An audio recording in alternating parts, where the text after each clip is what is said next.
I mean, Becca needs those numbers. I Pump it up. like to see it, but I'm down to one screen, so No, you're fine. Instead of having my 3 usual screens, I've got 1. Let me start my playlist for today. Gateway to Hell. I thought that was appropriate since everything's on fire. Oh, you went with Fire and Dreams, nice, because I just sort of sitting there thinking Dreams Ablaze was the one that came into my head. Ooh, that would have been better. I'll change it if you want. I don't fucking care. That could be the name of the actual YouTube one that I eventually put up. After I fix that one last one I need to fix. That's right, there'll be more to fix. Oh my god, beep! Yep. That felt good.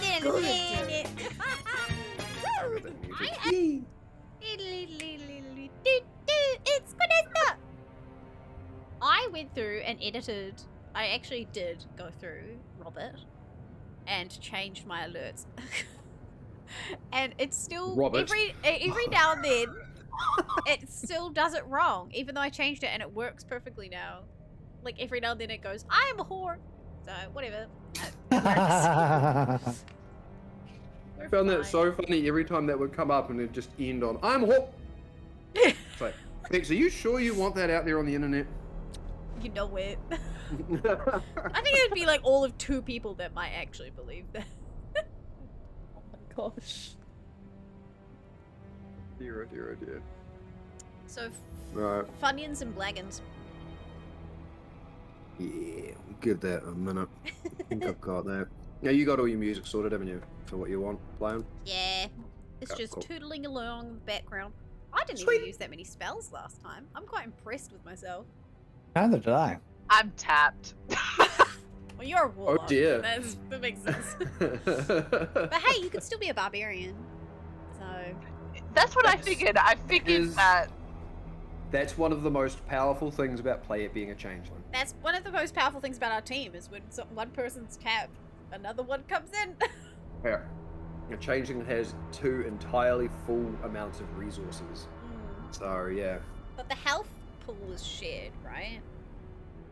With your The guy- initial no. design of the changeling was that it was, guess yes. It is not currently.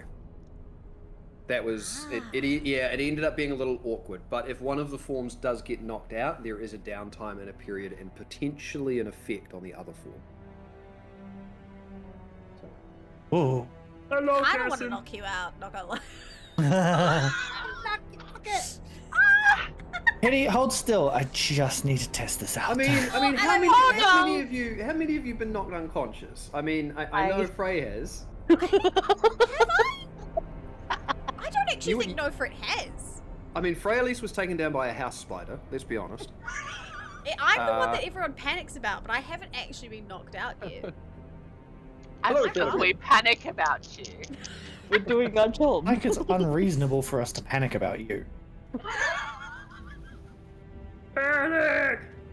Excellent. We have such a sibling rivalry. It's fucking great. Oh no. Oh dear, oh dear. Okay. Let's get another one of these and then Immediately we'll take get my cracking head out. shortly, shall we? Right. Do we want to give it a few minutes or do we just want to get into it, folks? We'll just get. We'll just. Oh, I didn't even shout it out on my Discord. Hold on. We'll just give it a sec after that. That's alright, I did notice that. I was also tempted, if I wasn't on one screen, I was going to open up my, my stream thing and raid you again. With all 1 viewers. Just because it's funny. It is funny. So how are you, Casson? Shauno? Hope you will today.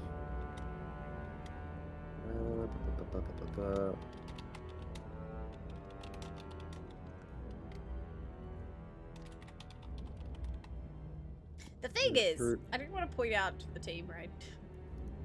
If we stick around too long, we're gonna get caught by people before we can save Sudawaba. I mean, you guys. We're gonna get got caught by the option town of- guard, and they're gonna be like, "You started a merchant you- war." Don't want to be blamed for anything. You guys have got the option of what you want to do, and we will get into that very, very shortly. Oh no, the moral compass of do we run away or do we save people? No! I know, right? God, jeez. Jeez. Shit. The warriors are real. It's all gravy in England. Oh, that's Throw that up. It's gravy in England. They like it on their Yeah. Yorkshire puddings. They do. Have you had Oh. a Yorkshire pudding, Robert? I have. There are so many of them! Yeah. Why Well are done, there Cassie. so many? Holy guacamole! Thanks for the raid, Cassie. He was listening. My favorite part of that clip is when I knock my own headset off. Yeah. I It was was the trying to do unintentional bullshit that's the funniest. I was trying to do a hair flip when I was playing Dark Messiah, and I fucking yeeted my whole headset off my head. It's like, it cracks me up. Really short game, that one, wasn't it? Yeah, it did take me. I think it took me under 20 hours. Because one of those streams was 8 hours long. I think it was like 8 and 7 and 5 or something. When you was dancing? Oh yeah. She's got a great clip when she's dancing. Alright. Do we feel like we're prepared and we're ready to go? I'm ready to die, sir. Fantastic. Welcome back to D&D, guys! Who wants to do a recap of last episode? Oh no. No. I think we established from everyone else's notes today. When Oh. the pre-talk It before ended as a stream. wedding, yeah. That's It ended with a sticky situation. It's ended Simple with a as that. sticky situation. Yeah. I guess I'll go. Okay. So, last time on D&D sponsored by More FM, such a Kiwi joke. Anyway, we followed a dwarf through the side streets and into the underbelly of Cascorn and came out into Urind district, where we were finally formally introduced to Vian, who was our escort. And Vian informed us that the people... Vian works for Sagan, who is part of the Kirithnan club that we have also become good friends and colleagues with. And so Vian told us that the people that were hunting us in the city was a dwarf named Douglas, which was connected back to Vander and the stolen dagger. Douglas was the person that told him how to get into the building with the dagger, etc. So Douglas is hunting for us now, and apparently Douglas has had some kind of... He's just come out of nowhere. No one knows... Douglas isn't a dwarven name, and Douglas has seemed to ingratiate himself with the... what is the group called? It's the actual, it's the horse group, and I can't remember the name of it because I never went there. Equus Farjon. Oh, Equinus yeah. Farjon.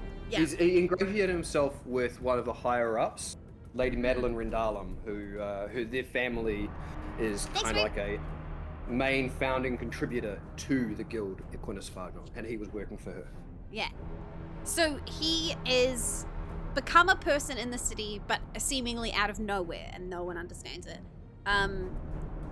And so we took the time to look at this dagger a little bit longer, and Hetty was gracious enough to cast Identify upon the dagger. And we espied that it is a fucking dangerous piece of tech, and it has a bit of history behind it. And Goldilocks, Hetty's patron and Seket's patron, is like, no, don't touch this. So put it away. Keep it away from people.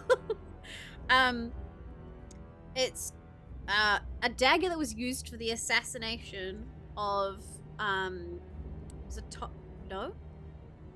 I'm trying to the panel. It was in the Scourge War. It's an assassination attempt that happened during the Scourge War. Nope. Oh. During the attack on Lyra with the Soul Ghouls. The Soul Ghoul Oh, you're guy right, had changed into an elf general. That's so So right. the elf general was Again. the one who was assassinated. But he Nice. did Yep. change into an elfy person to go in Yeah. and assassinate. And then the Yes. histories say that he took the form of the Elven General, which is what allowed them to open the gates or breach the gates and let the Soul Ghouls in. Yes. So, It was a bad moment in history. It was very it was particularly bad for the elves, yeah. It's a nice tactic. So just as the changeling in the corner gonna say. Yep. also the green fire that Frey and Sekhet thought that was good is actually bad. Green fire is very bad. Potentially. We don't know if it's the same one. And yeah, then so we discovered all this about the dagger that we have in our possession, which Douglas wants. And then afterwards we were like, Vian's like, hey, once you sort all this shit out, if you're still, free, you could come help us with some slavers. So we've got that note. And then we came up with the team name Casual Chaos Club, which we haven't set on, but it's there in my notes. So I'm just putting that's on the table. And then we went to Passion Ilias and the Temple of the Sun to figure out what is our next move with Suruwatha and our sleeping gnomish friends. And then we met a man named Bean Devon who's allergic to citrus. And Passion Ilias needs someone to be connected to the Keeper of Dreams to be able to allow us to go into the dream world to pull Suruwatha out. And so we talked about if we can't do the full ritual with the spider silk, because that would mean removing an unconscious person during an internal conflict in the city. It's a whole thing, guys. So we're gonna do it on our own. And he said that we have to I have to be in control of it because I am the person who's connected to the Keeper of Dreams at this point. And I need to talk to Uncle Mal if I need any advice. And then we started to leave to go to his house because he said we could do the ritual in his home where he still has a Shrine. a shrine, to the Keeper of Dreams. Because he used to be a dreamer, but now he's a liver. And then we followed. Vian helped us get towards the house, and then halfway on the adventure there, we got a little bit blindsided by some dwarves and some guys in the street. And now it's all on fire. And it was Douglas. And then we actually caught him before he could run away. And he says that he'll be seeing us soon, and then started to just die, even though we hadn't stabbed him yet. And we were just holding onto him with a big earthen fist. And then he proclaimed that he was a healer once, and he knows when there is a sickness in you, which he said to our certain cat. And then he said, I will reclaim what is lost, and then died with the whole street on fire. And probably the guards coming because I made a big thunderstep explosion. There's a lot of noise. It was a There's lot of noise. also a lot of people in those houses. There's a lot of There's screams a lot happening. Thank you, Potato Meister. Oh my gosh, hi! How are you? Yes. So, as the other members of the group that ambushed you have begun to retreat from these alleyways, and you're gathering yourself with the half-crushed body of the dwarf Douglas, the buildings around you have caught on fire. There is smoke beginning to rise into the city, and you can hear the creaking of timbers and things as the buildings themselves are starting to succumb to the flames and the damage caused. It is at the moment just the group of you and Vian in this little alleyway, this little crossroads in the back streets. And the question is, what do you all want to do at this time? I believe I had cast Elemental Burst and had thrown ice around. Dane! That felt good. Yes, you had I had dampened the frozen. flames around one of the doors, I think, to make it Yeah. easier to access. But now there yes. was water available. A little bit, yeah. Which then some certain person who has abilities to cast big waves could use. And not wink wink. And I'm trying to dampen shit with gust. I'm still on the roof. I haven't even gotten off. That's what I'm doing. Tries to put out the fire with more air. I'm just trying to pivot away. Cast gust. I cast gust. I could cast create bonfire, but Right. I can bring up the map you guys had at the end of last session if it makes it easier, but there were essentially 4 houses that bore the brunt of everything that was going on in that combat. One of them is the one on which Hetty and Nofrit find themselves. One of them across the way, Vander is on the roof of, and Freya Elise went to the door of, and then there are 2 on the far side of the street that are currently unattended. So, yes, Vian is still... she seems to be calming down after the kerfuffle. enemies have left, and she's now turning to see what's going on as well. But the matter is, yeah, what are you doing now in this moment?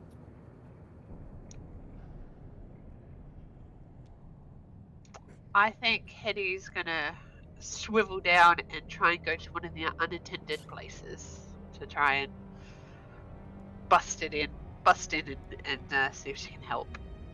Okay, so if you're going to try and manually get down from the roof, there isn't really much of an easy way to climb, so you're either going to have to take your time and carefully descend, or you can make me an athletics check to see if you can get down with some sort of haste. I'm gonna take that athletics. Let's go! First roll of the game! Hello, Dave. No. Cool. 22. Ooh. I know this. Yeah, with the sudden displacement of being launched from the ground up onto the roof, the sudden need to get back down to the ground, and the immediacy of there potentially being innocent people in danger allows you to, with great delicacy and yet quite a bit of haste, manage to scale your way down this building and touch down on the ground. Excellent. I toodle boop to a house that has no one helping, and Okay. So the one you actually just descended is actually Yeah. probably one that is currently being unattended. If, however, you wanted to take this turn to evaluate the damage on the 4 houses that currently seem to be alight, you can do that instead. It's up to you, or you can just attend the one that you're at. can I do that? Are we kind of like every 6 seconds, or are we? It's going to be very rough. We're not really in an initiative order as such, but I sort of want to zap back and forth between people and things, and there is going to be a timeline of events of things happening. So I'm just going to kind of treat it like a very loose turn order. Not necessarily 6 seconds, but just like a very loose turn order. Yeah, I'll try and take the time to evaluate what looks worse off and try and get there first. Triage the houses. Okay, so you can make either an investigation or a survival check, depending on how you want to approach this. Hetty is good at investigation. Let's do Okay. investigation. The rest of you start thinking about what you might want to be doing. So that's a 24. 24, investigation. Ooh, Okay, wow. Okay, so the building you just descended from is probably the one that is in the least danger. There are flames. This one didn't bear the brunt of any of like Vian stripping some of the nails and the bolts away to form her little metal aura. So structurally mostly intact. It did suffer a couple of the bolts, and it was only on the fringe of the fireball. It is the least damaged and the one least in danger, but that doesn't mean there aren't people inside it. The one across the road that Freya Elise is at the door of, and Vander is on the roof of, is pretty badly damaged and is starting to catch. I don't know that it's the most urgent one, because of the 2 across the way, the one that is directly opposite and closest to where Douglas is the one that is actually ablaze. That is the one that is in the most critical condition. And then the one that was a little bit closer to where Vian was is also catching. It's about a similar sort of a level to the one that Freya Elise and Vander are at. The choice is up to you.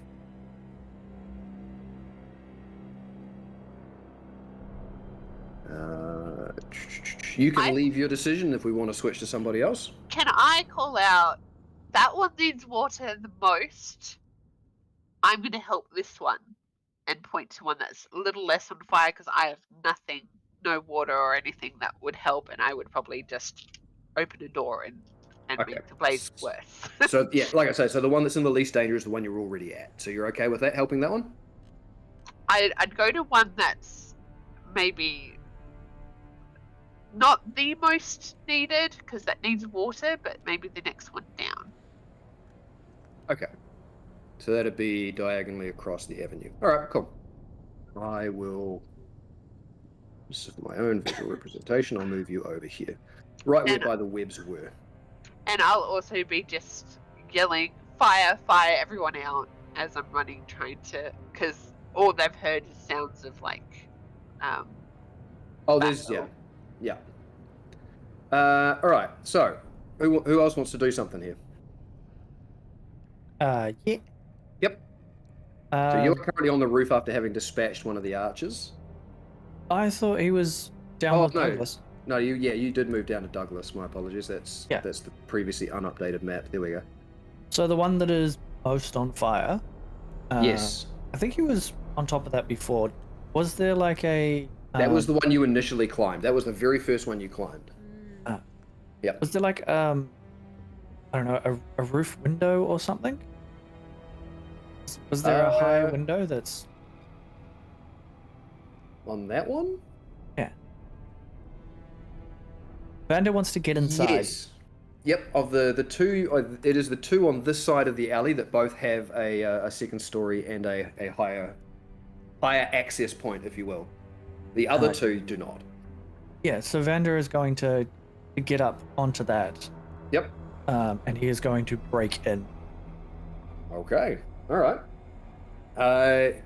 So you scramble up the side of the building. Mhm.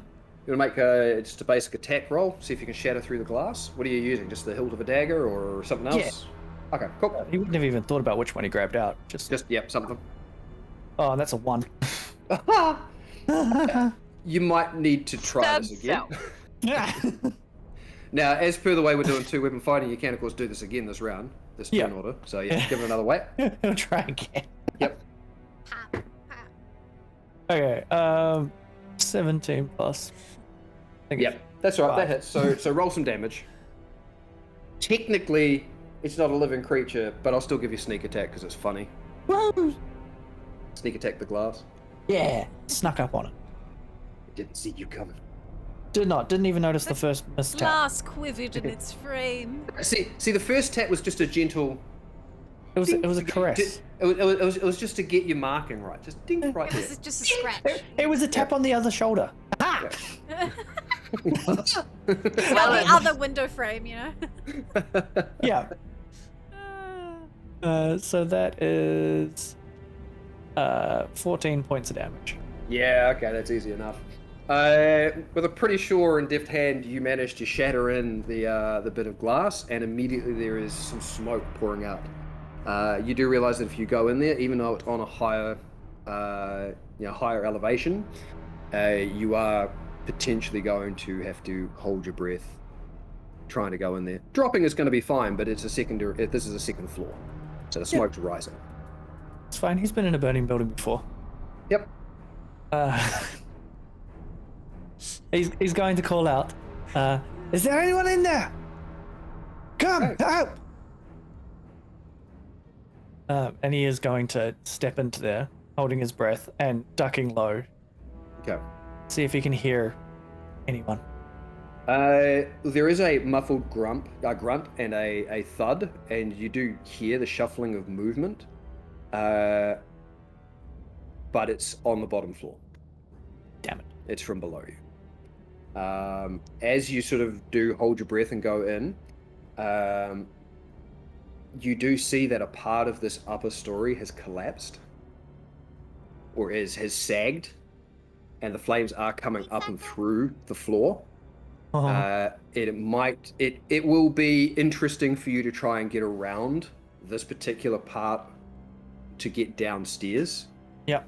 And what you find, I mean, there are clearly people still alive down there, but yeah, part of the second story is beginning to collapse under the flames. We'll jump to somebody else. Frey, Norfolk. I could go. Either. I still baby. Because No, I got you, baby. once the four of you go, Vian goes, and then I advance what's happening with the Okay, the houses. I am going to, battle's definitely over. Everything's on fire. Yep. So I'm gonna go to the edge of my building. Yep. And I'm going to, I guess, get my quarterstaff and smash a window in from like on the roof. I'm just gonna go try and like swing it to like smash the window. It's going to be awkward. Not a two-story building that you're on. You Oh, can wait, no, attempt I'm on a single story. It's a single story. The two stories are on the other side where Vander's over at. Okay. Yep, and they've taken a fair chunk of the damage. But you can try that. But if you're going to try swinging your staff from where you're at, I'm going to get you to make an attack roll at disadvantage because that's awkward as feck. Nah, I just jump down and do it. Okay. Yeah. All right. You're gonna jump down from the roof. I'm gonna cast jump on myself and do it. Oh, okay. All right. That's incredibly less exciting, but okay. But Yeah, it's very cool. Yeah. I just acrobatic jump. Land on the ground, and then I'm gonna quarterstaff. I smash in the window, and then I say to my rat who's sitting under my scar, "Go in, see if there's survivors," and then like hold the quarterstaff there, and it runs down the wood. Leaps. So you are. This is the house that's in the least danger, the one that you were on the roof of. Yeah, and I'm just gonna. Okay. I'm gonna leave him to do that. Yep. I'm gonna run over to the blazing one, and if I'm allowed to cast a second spell, I would cast Elemental Burst Whopper, and then do like another.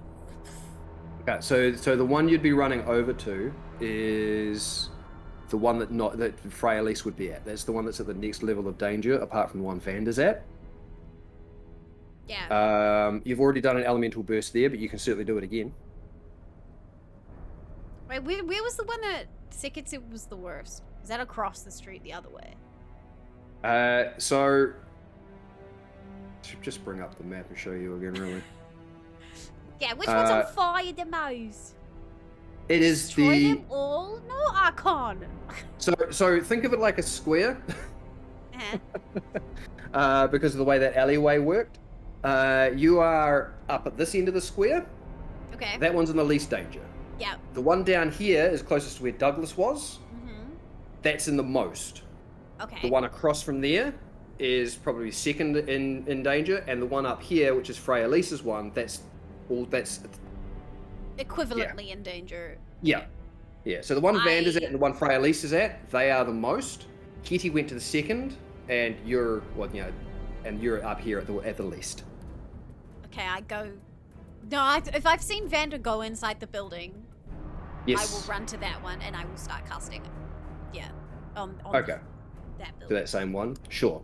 Okay, because this is the one that's potentially the most advanced. Yeah. Okay. This took the brunt of Douglas's scorching rays. So. You didn't even make me. I could have smashed. You didn't even let me smash. That's fine. If Becky want to smash, Becky can smash, but. Do up. How does water work? Well, I was going to establish where we were at first. Each. Cheers, Arkham. I'll work on it. Wood, air, fire, water. Icy water pushes out in a freezing wave. Yep. You have a water source? I open my water bottle again. Okay, and I cool. go when it flows out. Yep. Spraying along. That's Okay. And I'll call that a turn because that's like heaps. All right. So what I'll do is on that house, we'll make a little note that door is also a little safer. So the one Frey Elise is at and the one Vander and Nofra are at, both the doors slightly less danger. So that brings us to Frey. What's that blue? So before I like Yellow. just do anything, I have one particular question. Uh Is there a Uh-huh. way to make tidal wave deal no damage, huh. where it's just a soft wave? So not tidal wave, gentle wave. You have used the spell Tidal Wave before. You are aware that it is named after a particularly bad, almost natural disaster-like effect for a reason. Were you to cast Tidal Wave in a populated Oh, yeah. area, you would be Right. doing more damage than you would be helping. It's a great idea, but it's a terrible idea. That's what I thought. Yeah. I And- mean, and- it would put out the and- fire. I Alexis's mean, wisdom if you is high stood enough that back she will and- understand that the force of the tidal wave, if it hits these buildings that are weakened by the fire, there is a good chance you are going to collapse them. Oh, no. people are gonna finna die. It Not is not a gentle wave. No. It is a tidal wave. It is rough. It is powerful. That's the only one you chose that does wet thing? I do have shape water. You can still try it if you'd like. Oh no, no. You could do if you stood really far back for tidal wave, right? How far back do you have to stand from a tsunami before it's safe? 11. Yeah, I don't wanna. Don't try that at home, kids. You can always take the water to attack flames that are most prominent, or wet down Yeah. the door, or Mm. Is There there a is- water source like nearby? down the There is a door. little bit of water left over from Nofrit's elemental burst. You can Yeah. use that. However, in the way I'm doing this turn order, the next time it comes around, that will already have evaporated from the flames. So if there's something you want to do with that little bit of melted water that she created with her burst, this is the turn you're going to have to do it. Unless you have another water source. Wasn't there the bucket that was near the door? Or would that evaporate as well? There were buckets, but the buckets unfortunately did not have water in them. Just piss. The space! Chamber pots, yeah. This oh, one. that's piss poor.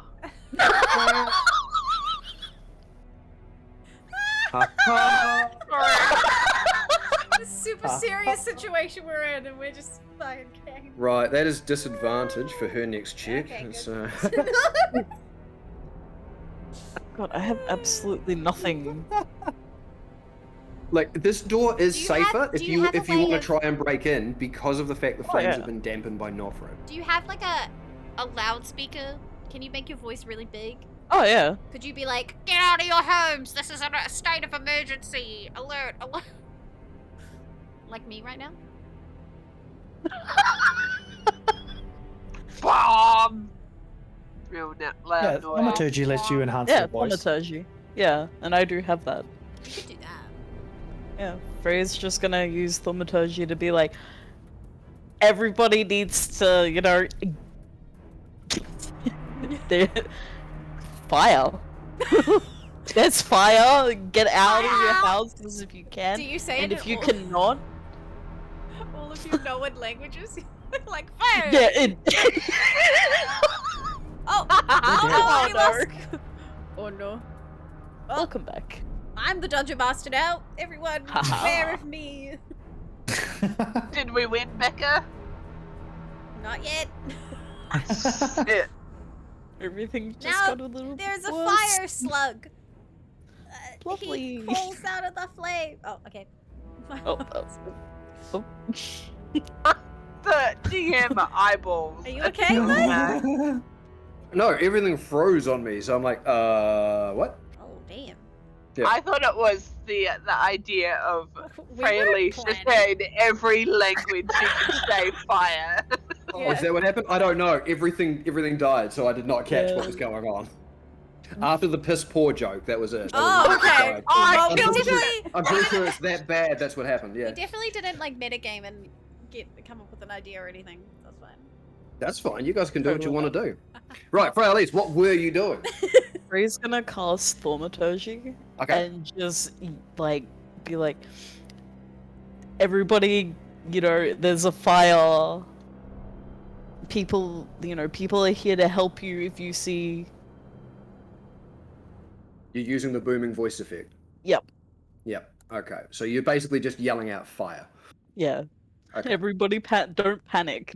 Or panic. I don't know. Well, Walk out to your house in an Don't ordinary panic, manner. shop. yeah, you'll probably think that the people who are in those buildings that are on fire at this stage are probably aware that their houses are on fire. For the people that are sleeping. But yep. No, you can certainly do that. It's like this protocol of cantrip. what Start a happens. bucket line. Is there anything else? Any other information you want to provide, or anything else you want to do? It's like this whole protocol of like stay low to the ground, and if you can't leave the house, wait. So Freyalise is going to stand there in this alley with the buildings burning. She's going to basically loudspeaker fire safety instructions. She just whips out her clerical guideline, like, okay. Okay. So what I'll do with that, Freyalise, is any checks the NPCs need to make that relates to them having to get out, I'll give them advantage. She's got it in the. Because that's actually brilliant. I love that. It's like the announcer voice too. The warning. Bing bong. Warning! Attention. Your area is now in How's it? high fire danger. Your houses are currently in danger. We require you to vacate the premises ASAP.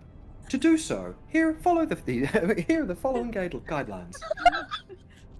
Your first exit is to your left. Or you can take the right window. Right. Is there anything else you want to do, Freyalise? That is a cantrip. I'll allow you to do something else if you want. That's it. That's it? Okay. That's great. Alright, so that brings us to Vian. I love the idea of her marching up and down doing this. Her own little sort of marching beat, yeah. That's her angry. He has some safety instructions.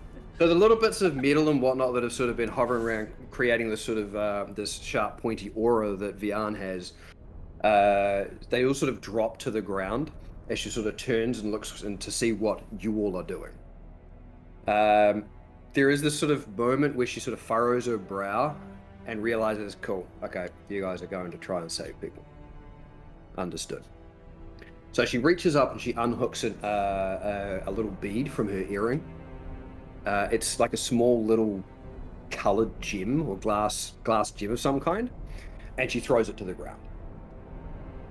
There is a puff of purple smoke that drifts up from it, and immediately the illusory face of a Drakan appears. And this Drakan has scales. Like, you're used to Drakans having two different colored scales. This Drakan seems to have all of the colors. He is almost like every single scale has a variety of different colors of the rainbow. And even where along his eyebrow ridge, you see the tiny little bits of what look like gem shards embedded across in varying angles. And see the face sort of blinks and sees Vian, and this wide, toothy smile comes up. It's kind of like, Vian, never fear. You've called for help. We're on our way, my dear. And she just immediately, before it goes and disappears in almost like this tiny little display of fireworks.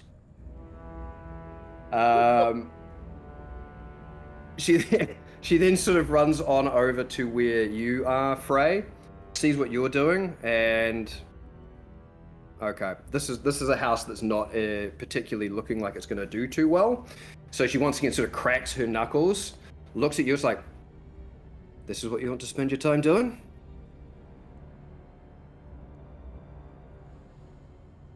The only thing that I could possibly do right now. All right, good choice. And she then begins to smash into the door with her fists. Oh, that's not so good. but that is a natural 20 on her second one. Oh. So Oh, so it's like the same as Vander then. It was just like a Guiding tap, and then boom. yeah, it was just a set up, follow through. Yeah, totally Uh, intentional. yep. Always planned. And she gives the door enough of a solid crack that it doesn't break open, but it does crack, and you do begin to see like the bits of smoke coming through the cracks that she's created. It's going to take her another round maybe to break that through. It didn't quite do enough damage to that. So now I'm going to advance what's happening in the houses, and then we'll go back to you guys doing your things. So I think we started with Kitty. So Kitty, let me know what you're getting up to while I do this. So she knows she hasn't got much strength. So she's gonna try and smash a window. Okay, yep. Down on the ground floor. Yes, you can do that. And then she's going to be looking for anyone there to try and latch on her gift and pull towards her to help them towards where the opening is. Okay, so first thing, how are you breaking the window? What are you using? She's going to use... Keep in mind, she's also carrying all of Siket's gear. She's gonna be this little gnome, get the fucking dual Naginaga and use it to try and like I feel like pry the glass off. I feel like this is something I should remind you every time. Your gear doesn't disappear into your form. Hitty is walking around with all of Siket's oversized gear frequently. Oh, that's hilarious. Yeah, so she's actually Sick, going it's like, to don't like drop it. she's actually going to take like a run up to the window, like just carrying it like this, this little javelin, like. Okay. Now, because this specific weapon does require a style of proficiency, you can make your attack roll, but it will be at disadvantage. And I know you're kind of using it more like a spear or a javelin, but I still think this is hilarious and it's oversized for you. Holy shit! I rolled a nat 20 and an 18. These dice are blessed Ooh. today. Oh, okay. Holy shit! Yep. No. Because I was going to do this whole thing where even if you succeeded, because of the size of the weapon, I was going to have it go Bounce through off. and then be stuck. And you just kind of have to, attempt to pull it out. But because you rolled so well, just roll some damage for me. 11 on the dice. Do I plus her strength? Yes.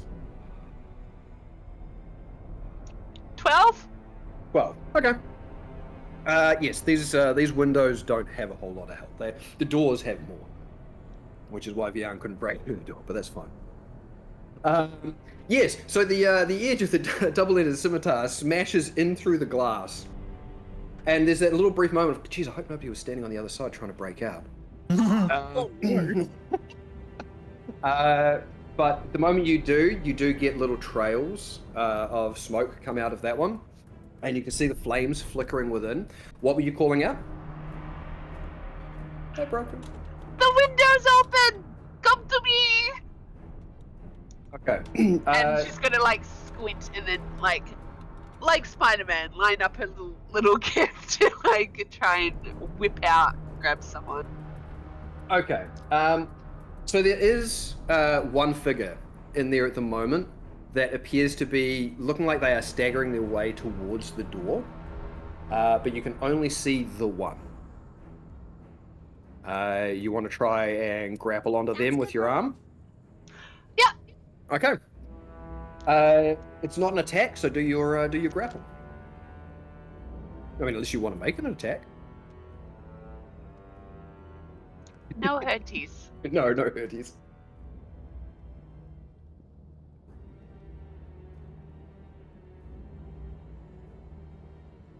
So do I just do a athletics check? Yes. Yeah, I'm just giving it a DC. As opposed to it's not an opposed check. I'm just giving it a certain DC for you to grapple onto them.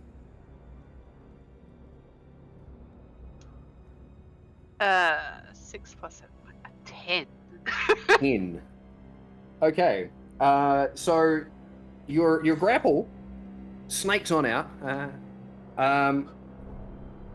Strikes and looks like you feel like it begin to wrap around, and you sort of hear this inarticulate scream, and then whatever it is that you were latching on to just immediately kind of either drops to the ground, and the grapple hasn't caught.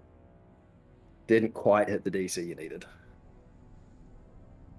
Follow the feel of the snake. Fire, smoke, snake. This is great. Follow the feel of the snake. Follow the feel of the snake. I want that on a t-shirt.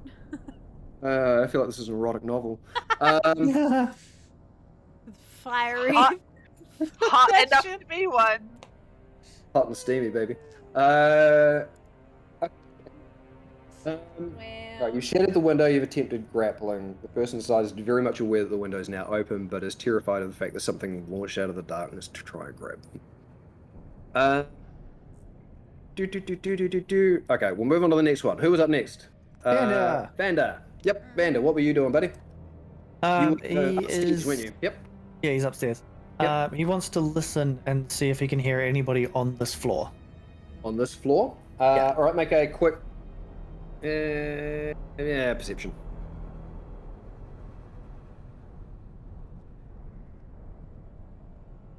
Dirty 20. Dirty 20? Easy enough. You don't hear much beyond the sounds outside. All the noises, the crackling, everything else going on. The only sounds of life you can hear in this building do appear to be on the ground floor.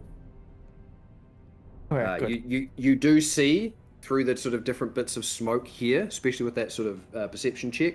This up here does look like it was a small bedroom. But it does also appear as though like sheets have been thrown over. Whoever was in here did attempt an escape, but they headed downstairs, which it sounds like that's where they are at the moment. Okay, good. Yep. Yep. Then he will turn around and head to the other two-story building to do the same thing. Check the upper floor. Oh, okay. The one across the way. Interesting. Sure thing. Yeah, okay. Get breathing for following. So the other two-story was the one that... Welcome to the exploration, which is Kitty's at. Dungeons and Dragons. Okay, so that's a tiny little leap over the top. There's a very, very small gap there that people couldn't even walk through. Okay, so you can get there easily enough. And you do see that Hetty is down on the street, carrying Sekhet's double scimitar at the window with her arm half through the window.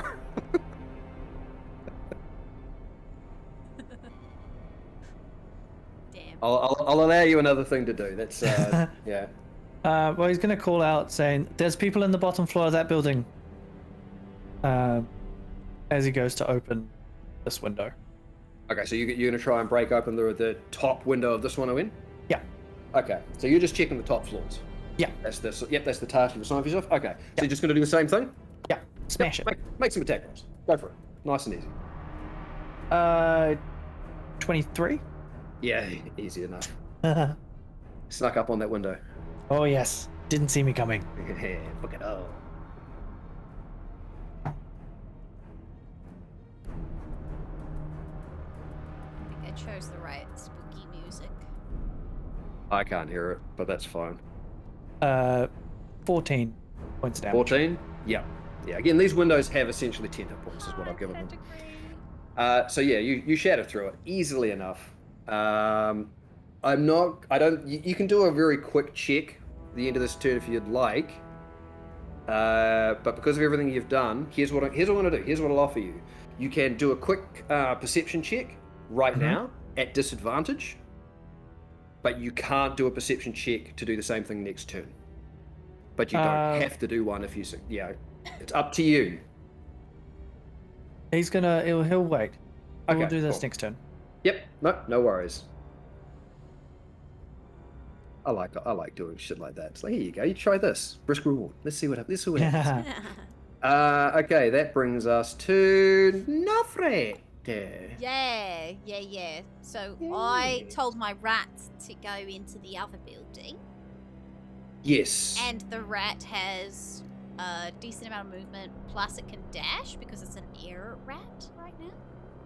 Correct. Yes, that's so it right. dashes as a bonus action. So it's running around that house and it's looking for survivors, and if it finds any, it's like pulling at their ankles towards the window I smashed. Like, just like Okay.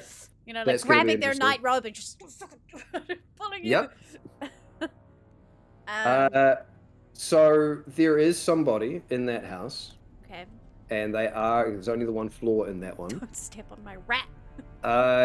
That's unlikely, as it looks like they have collapsed on the floor. Oh no! Okay. If that's the case, I think that because the rat can communicate in small sentences with me. Yep. In its air form, so it would come find me. Okay, so you were at the house that Vander worst. initially was. Yeah. The worst. Where one. he yelled out saying there were people on the bottom floor. Okay. So That one? Yeah. Yep, you went to that one. Yeah. I went to that one because it was the worst off. yeah, Vander was on the top floor, you went to the bottom in the end. Yep. So, what do you want to do then? I'm gonna call out to Frey, who's standing in the street. Yep, she's yelling out things. Go for it. And I'm gonna say, Frey, break down the door. There's someone unconscious. And follow my rat. And I'm gonna let that is being sorted over there. I'm dealing with this situation in front of my eyes. Yep. So you're letting the rat come back out to guide her, Yep, or to are you guide just Frey. okay? Okay, cool. And then I'm going to, I guess. So I've just cast water on this house. I haven't broken any windows or the doors on the bottom floor, right? No, but you have made any particular attempt at entrance or exit through the door easier. Okay. Because you've dampened the immediate area. Yeah. Yep. Okay. With all of my limited strength, I'm gonna try and like shoulder barge the door and get it open, and call out to the people inside. Okay. So Yeah. make some. Are you just going to try and body the door open yourself, or are you going to try and break it down with a weapon, or are you going to try and body it? If we're still at like almost second round things, I'm not worrying so much about Okay. 6 seconds. I'm just doing a very loose kind of a. lasted a minute, so I Yep, run jump and start. jump, and Easy. I fucking kick the door in with my jump power. I just run and ninja kick, jump the door. Please let it send her backwards. Like, just boost off the door. I'm so not. Oh, my character. Okay, I'm just. Why not? All right. I was gonna get you to just make a strength check. Nah. Um, Nah, bro. I'm still gonna get you to make a strength check. Shit. However, Yeah. Is it I'm going to athletics let. now? Sure. I'll also allow you to roll a d8 and add that to it Oh. from jump, just because Okay. that's hilarious. Is that damage I take? No, this isn't damage. This is just to see if you succeed. Okay. Well, because it's athletics, it's not negative. So 14 plus 7. Okay. All right. I rolled really well on that d8. Yeah, you did. Whoop, whoop. And so you rolled a 7 on the d8. I want the door to just go BAM and I land on it. Yeah, Alright. super cool. So because you're physically doing damage with no weapon, what is your strength? 8.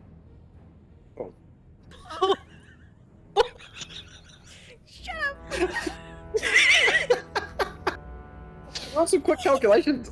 I'm not strength shaming. Do you know the amount of characters I play with bad strength? Look, why does she I get love it, full it's monk, hilarious. but she'll never have to use strength. It'll just be dicks. I honestly just love people doing things that their characters are not great at. I think it's hilarious. Oh, it's great. Well, it's either that or I really like blow up the door and I don't want to add more fire. So. Because you've got jump, Mhm. which triples your jump distance, Yeah. I'm going to allow you to triple the damage of your unarmed attack. Oh. which takes it from 1 to 3. Yay! Plus plus what you rolled on the D8 is 7. Yeah. So you do a total of 10 damage to the door. Yay! It does hurt though, as you realize. I've got a limp now. Yeah, the door unfortunately is going to require a little bit more than that to break open. No. It has given a little bit, but you're not sure whether the door gave out more or your ankle gave out more. Sweet. Oh no. But Do you I have certainly. can I have a debuff for my movement now? I mean, fuck if you want one. I'm limping, my dude. Yeah, if you want to give yourself a sure. I'm limping. But we'll also say that because it's a mild injury to your ankle, it'll only last for a short time. Yep. You'll literally walk it off. I'll walk it off. Okay. That's probably all I can do for this We'll go with that's your turn. Yeah. Freya Elise, what do you want to do? You've just been given this yelled semi-instruction from Nofrit before she grasshopper leapt at a door. She's gonna be what do looking you want for to the do? rat that was mentioned. Okay. And we'll assume that the rat has sort of peeked itself out, and you can see this kind of wispy little rat entity sort of perched up on the window. So you can see where it is. Excellent. May even be tiny little bits of embers whirling around it in the night. Yeah, and as it gets closer to the smoke becomes part of the wisp. Yeah. So what do you want to do, Frey? You can see the rat. She's gonna run to the door that the rat is near. Yep. So the window's been broken open. The door is still intact, but it's a single-story building, so it's easy enough. If you want to try and enter through the window, you can. I'll probably do just a mild check to make sure you don't cut yourself on broken glass. That's all. Up to you. Oh. Unless there's something else you want to do. I don't want to assume. Yeah, I'll play through the window. Okay. So just do a dexterity check. It's not a disadvantage because of armor, right? That's fine. No. Okay, No, cool. not for this. The armor helps protect, so no, not for this particular thing. 10? 10 is what I was going to give you for taking no damage. Cool. So you do manage to climb or clamber through that window as this sort of wispy air rat begins to retreat from you a little bit. And it's interesting because you can kind of see where the rat's going because the smoke moving around as it is swirls heavier around this little aerial entity. Not creating a tunnel, but you can very much see the disturbance as it moves. And as it does, you can sort of see a collapsed silhouette on the ground. So you can see where this entity was. You can still do some stuff. You got maybe another action maybe before we move. What kind of race is this? It's Body on the ground. It's too hard to see through the smoke. You can see, if you want to try, if this is what you want to do for your turn and try and see what it is without doing anything else, you can do an investigation or a perception, but I will do it at disadvantage because of the smoke. Frey's gonna move towards the Okay. body, but stay low. Which will allow you to do it anyway. Okay. So you move towards the body and you do see the collapsed form of Drakan. Oh no. They have green scales initially, like most of their body appears to have this greenish tinge to it, and there's almost like this rusty sort of color that bleeds in from each scale into the next. They do appear to be unconscious. You can attempt to check them or move them or something here, and that'll be the last thing we learn.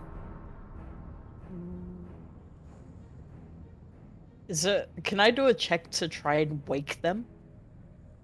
Yeah, we can do that like a medicine check if you want to do that. I don't think that Frey's gonna be able to drag.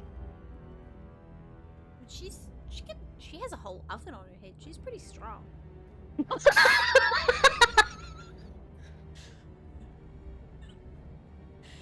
I mean, she's not wrong. Yeah, exactly. Technically not incorrect. Yeah. 18. 18. All right, and that's your check. Yep. This person is currently suffering from smoke inhalation. Oh god. It seems as though they might potentially be a heavy sleeper, and by the time they woke up to realize what was going on, they were already heavily affected by the smoke, and this is as far as they managed to get before they collapsed. They will need to be removed and tended to if you wish to save their life. Oh, But no. that will be your turn. So that brings us to Vian, who is going to attempt to smash this door one more time. Oh my god. Okay. I didn't bring the dice that Bex gave me, so this is why I'm back to rolling badly. It's nice Although I did get to a know natural that 20 the for a dice hatch, roll though, well so, for you. you know, I did roll a natural 20 out of one of the 4 hits, so, you know, that is a thing. But that second hit is enough to break the door down. And immediately Vian sort of disappears in a plume of smoke that comes rippling out. And you do, in fact, see flames sort of lick out and over the top of the doorway. This house was not good. This house is not in a good way. Well, those of you who might be able to hear, you do hear a sharp intake of breath, and then Vian disappears as she goes inside. Oh god. Right. Leon, you're too hot. No. And now we're going to Hot Vian move everything. firefighter. We're going to move everything forward one turn. Right, the building you're at, Nofrit, there is a crashing from the inside, and you do hear what sounds like several timbers falling from the second floor down onto the first. Vander, you're inside And a building, right? sorry, what was that? Vander's inside of a building, right? Yeah, he's not at this one. He went to the other one. And I will say, Hetty and Hetty, you will see the individual start crawling along the ground towards the door, not towards the window. Panic, away from Snake.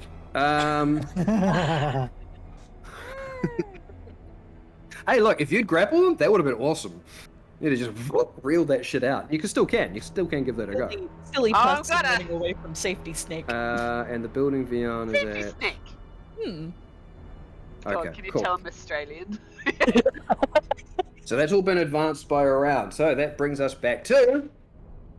Kitty. It's a Hetty.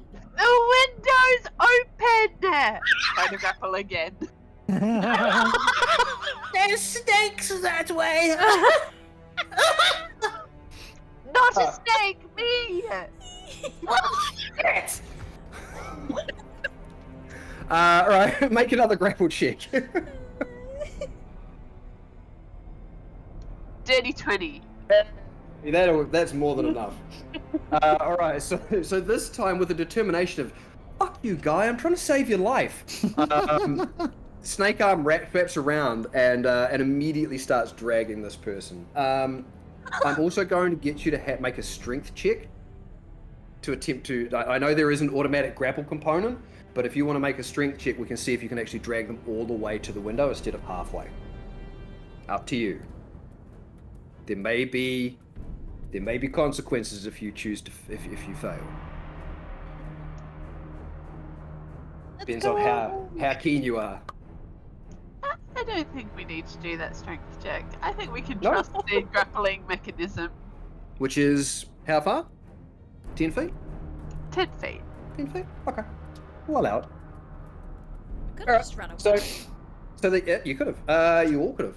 But this is why I engineered this way, so that I figured that if you guys decided to be good Samaritans, I would have things for you to do. All right. So the snake wraps around this individual and does drag them almost all the way to the window. They're right there.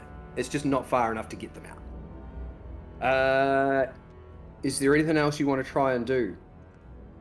Kitty? I just want to be talking to them, just keeping them focused on me, not on the chaos around them, just giving encouragement, calming down, just Okay. like saying, see, helping, and just, What I'll do is, because they are panicking, I will allow you a persuasion check to see if you can calm them down somewhat. Okay? This is a very interestingly different scenario.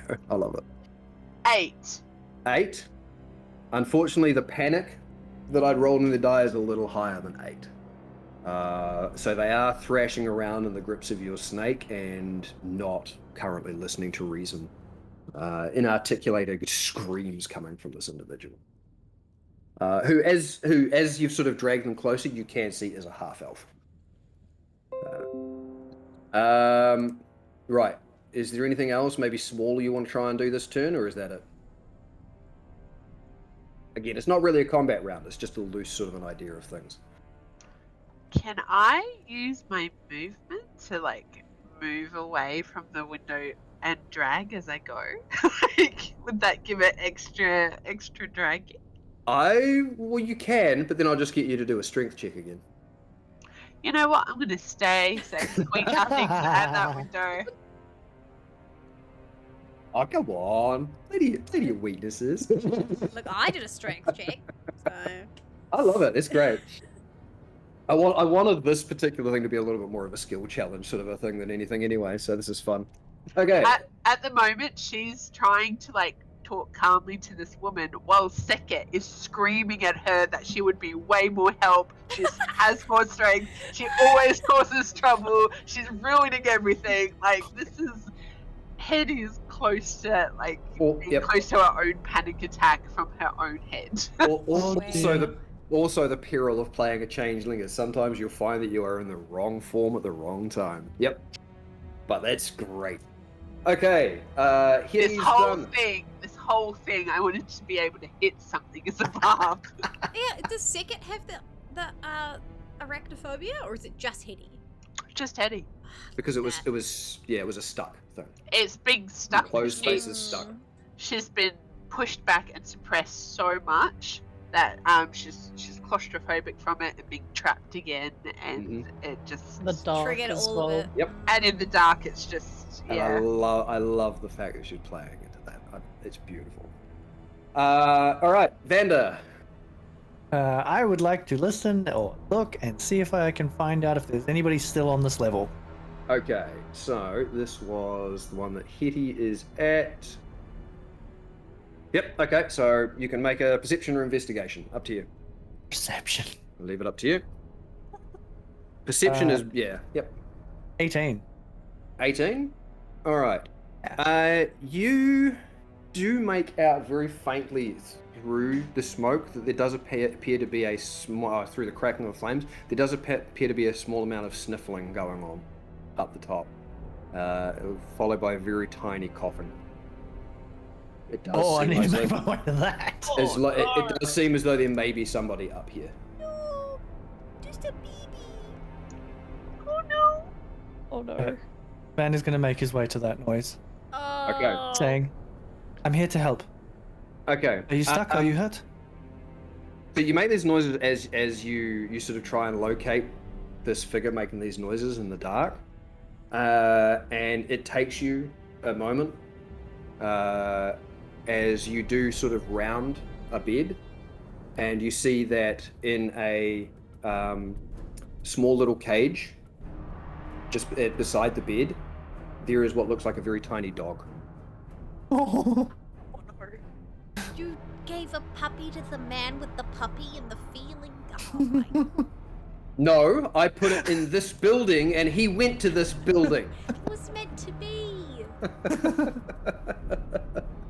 And it seems as though this dog is what has been making the noise. But because it's in a cage, it has nowhere to go. Is the cage like liftable or is it like a big cage? It's a small portable cage. It is a wee dog. Oh, he's grabbing the cage and he's getting out of there. It seems like this might even be just something that's very it's almost out of being a puppy. But, Oh. yeah. Okay, and he's gonna leave the way he came in. Yeah. All right, cool. Back out up onto the roof or down to the ground. Down onto the ground. Cousin. Okay, cool. All right, and you make your way down to the ground with a small little dog, dog in tow in a small little puppy cage. And he's gonna have a look around and be like, how are we doing?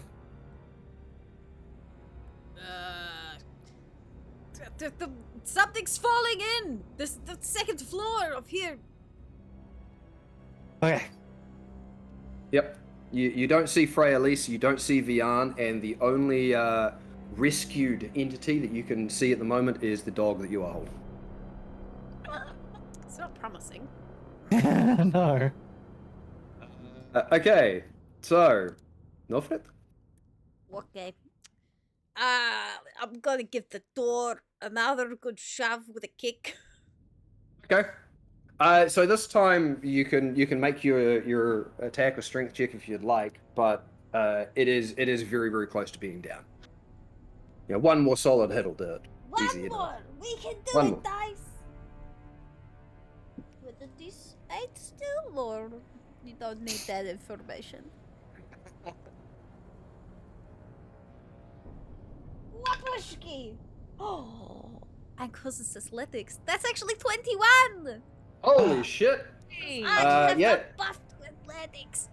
So you leap up, and you know, inspired by some of the the little posters you've seen around Cascorn of like the monks doing martial arts with the wide splayed legs doing the flying kicks and whatnot. You attempt to emulate one of them, maybe poorly, but you do it effectively, and the door is just knocked over and out, and you do immediately get that waft of flames and smoke come flying through.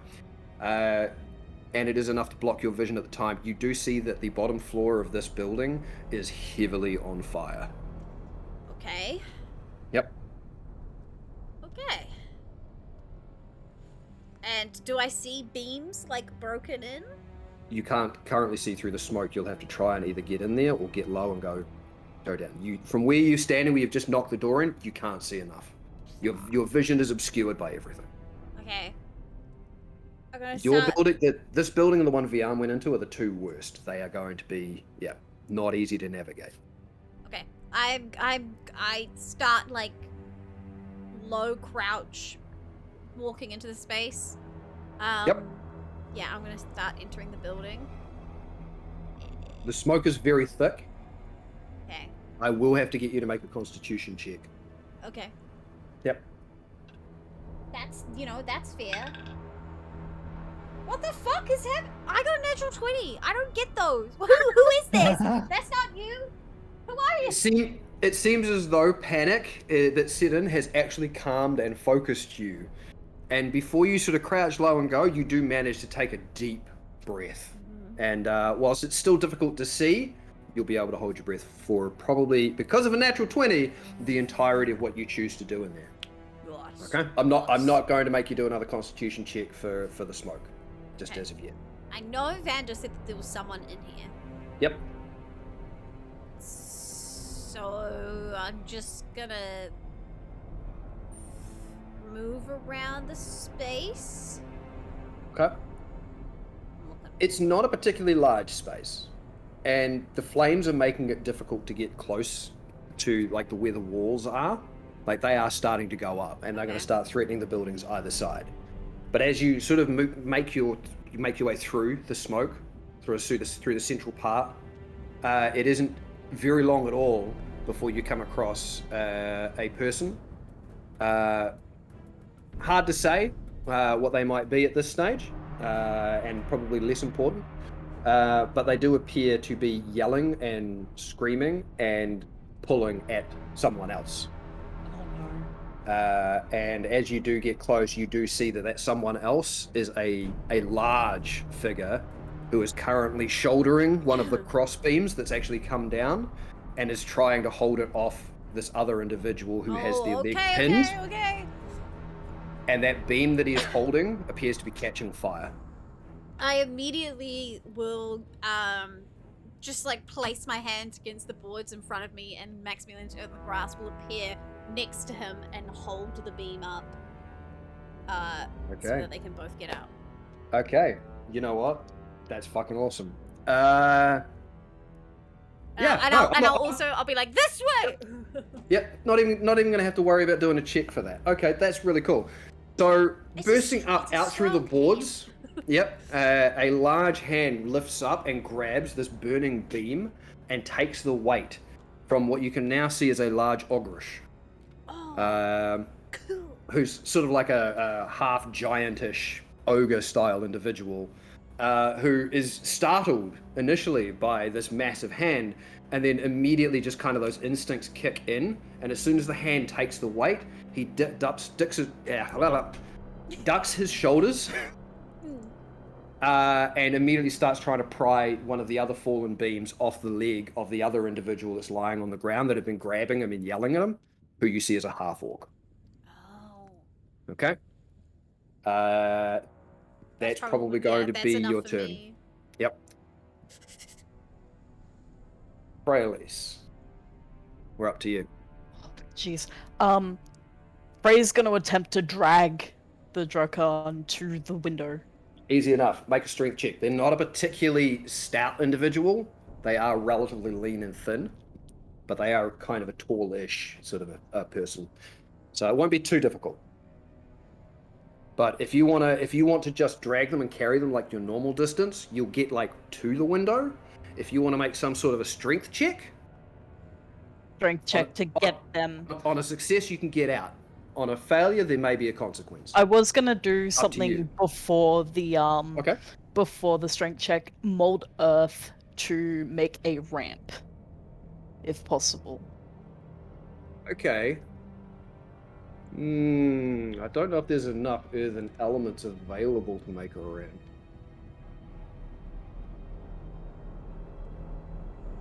This area of the city is mostly stone and wood.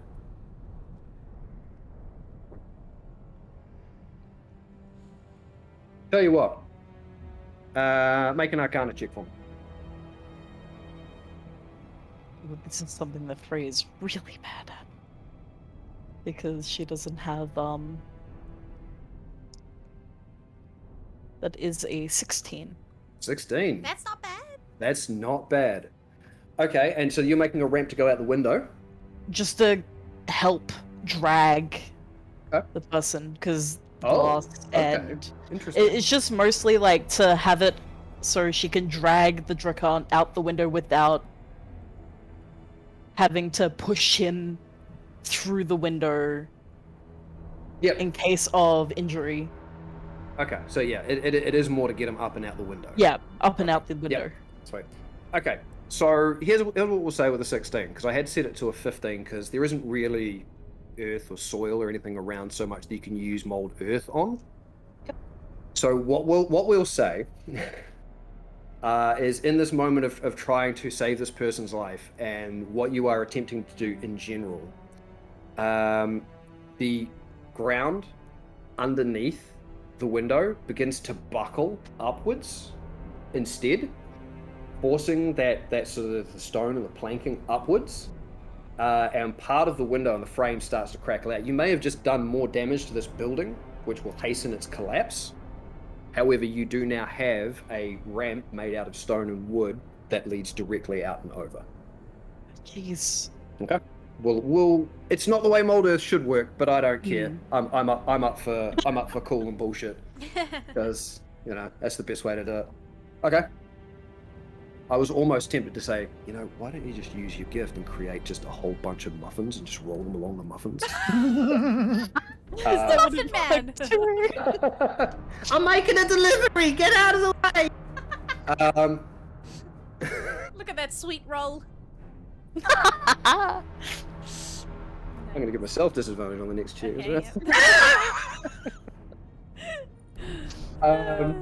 Right, so you have a ramp out. Because of that, you will get them to the window. It won't be difficult to get them through and out, but you won't get them out of the house this turn of things. Okay. Okay. I'd Alright. rather do that than have to Then have to try and the run chance up and of, over and yeah. Yep. No worries at all. Okay, that's the end of it. So we're going to progress because we got Vian, but Vian's currently not in sight. So I hope she's okay. She's too hot to die. who's the nearest person to that with all of this going on? That's Frey? Frey and Hetty are about equidistant. What a good word.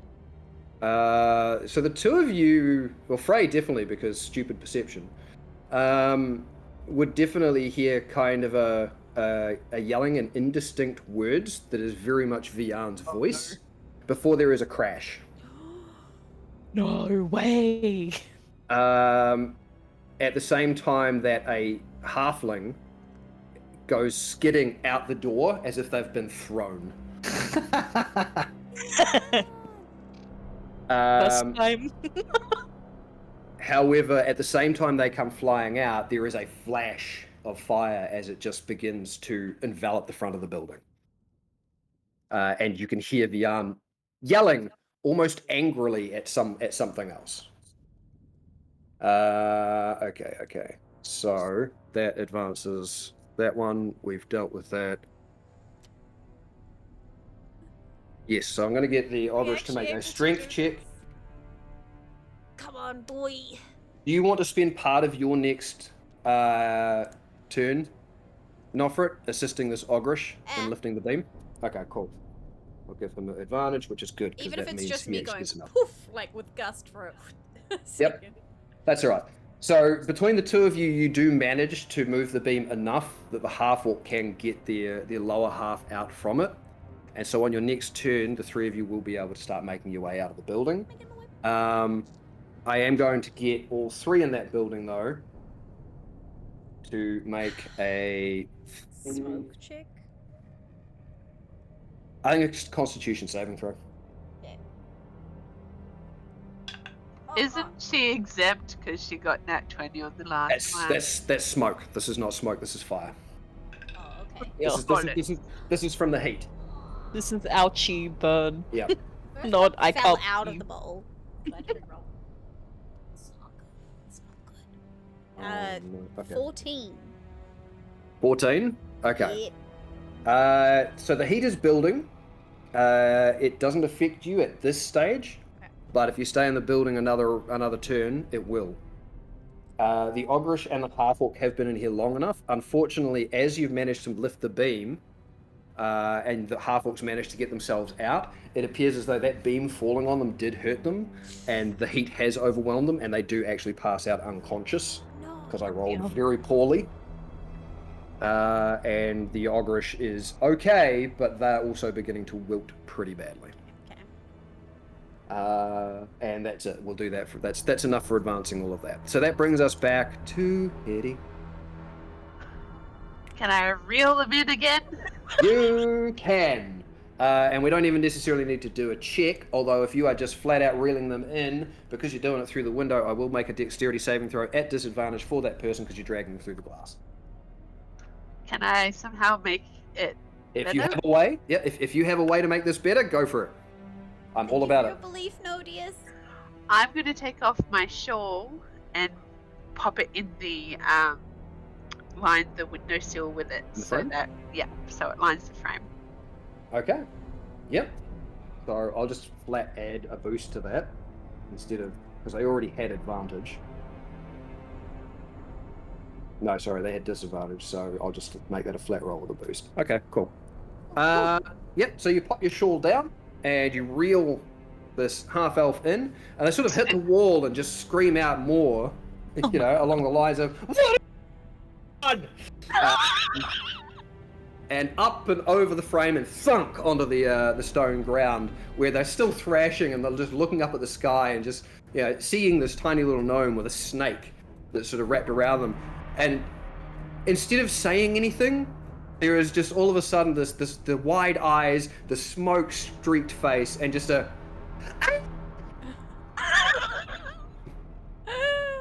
they just let out a scream. Oh, God. I'm just Buddy. going to just go back to a memory, one little memory she has of being little. When she was little, she was out and she was little. Yep. And had her hair stroked by a woman's face she can't even see, and she just cradles this half elf, because the half elf reminds her of what her mama looked like. Yep. And she's just whispering, and I'd like to use my Fey presence in a way to try and charm and calm and get them Okay. to breathe and try and calm down. Okay. They are deep in the throes of panic. Ordinarily, if you were going to make another form of persuasion check, I'd give you disadvantage on it. Because you're going to use your Fey-ish sort of nature, I'm actually going to flip that. I'm going to allow you to make another persuasion check, but I'm actually going to allow you to do it at advantage. Nice. I'm not just going to cancel out the disadvantage. I'm going to go all the way to giving you advantage. Oh, commit. Because that's really cool. 19. Hell Yeah. yes. Hell yes. So their panic level drops. They're sort of. Are you actually literally going down and going to stroke their hair? This little fucking gnome is gonna pop the head of the half elf in her lap and stroke. So the half elf, like the snake retracts. This half elf who sort of lets out this inarticulate scream is just stunned by events of this tiny little gnome just sitting there and just calmly stroking their hair, and they're kind of like completely unsure of what's going on. They're basically just stunned. Go Like, use the shot. yeah, exactly. It's better than panic. I'm just basically putting them into a stunned state where it's just kind of Also, with as they came in over the ledge with the shawl, I'm Yep. going to have because technically that shawl would have come off and my With arm them? would have been attached. So I'd have just brought the shawl with them as they came to keep them warm because I know about shock. Yep. And your body goes the other way. Yep. Okay. Yep. I like it.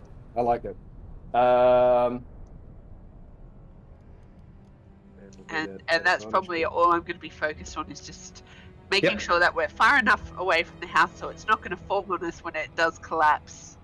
Being calming, turning on my Frey presence, just everything I can do. Keep Alright. it warm. So you do sort of back up a little bit with Vander's standing almost in the middle of the street with a little cage. And you've got the little half elf who just kind of is just and just completely lost at what the hell is just going on. And there's a halfling that Beyonce. Yes, but they are currently not where you are.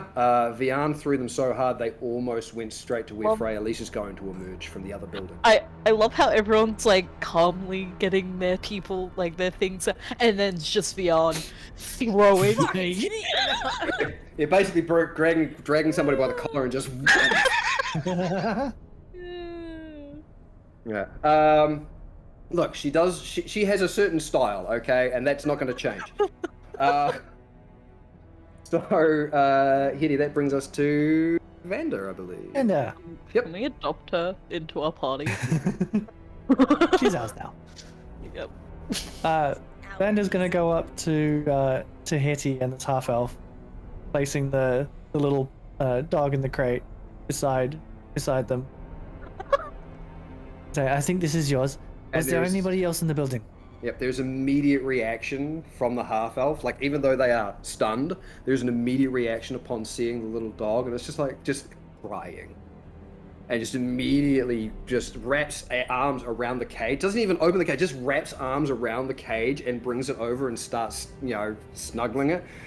And just sobbing. If you want to try and get through to them, you'll have to make some form of persuasion or intimidation check Oh, come on, Vander. while they're doing this. Yeah, let's try the persuasion. Yep. He's trying to be Yes, you nice. purring wiles. Yeah. Probably not. Oh no.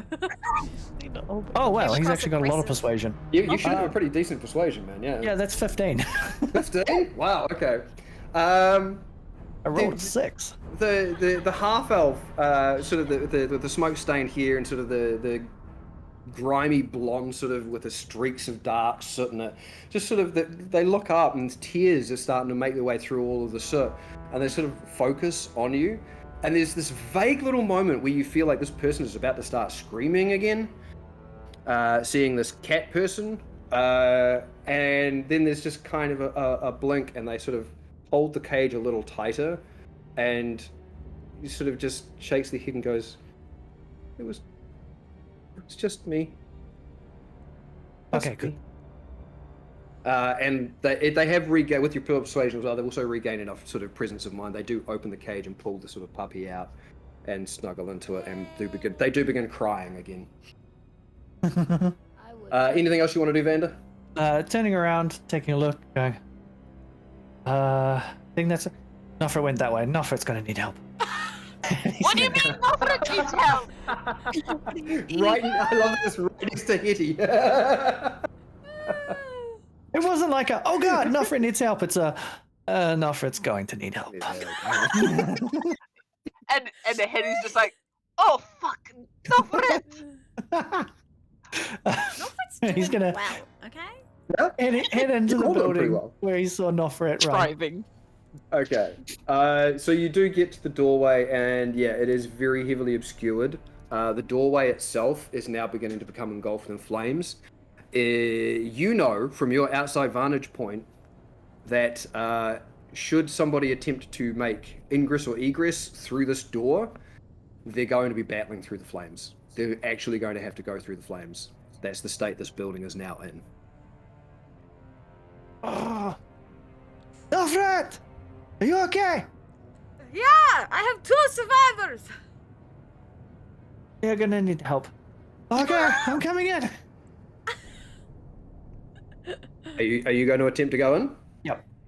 Okay. So what I'll do is, before you do anything else, when we go to Nofret, we'll basically just pair the two of you together for what you're doing. At this point, Sicket's had enough of Hetty being out, Oh. and Ooh. she's gonna force change. Oh, wow. Because Hetty doesn't want to go, but Sicket's gonna try a force change. Okay, how do you want to play that?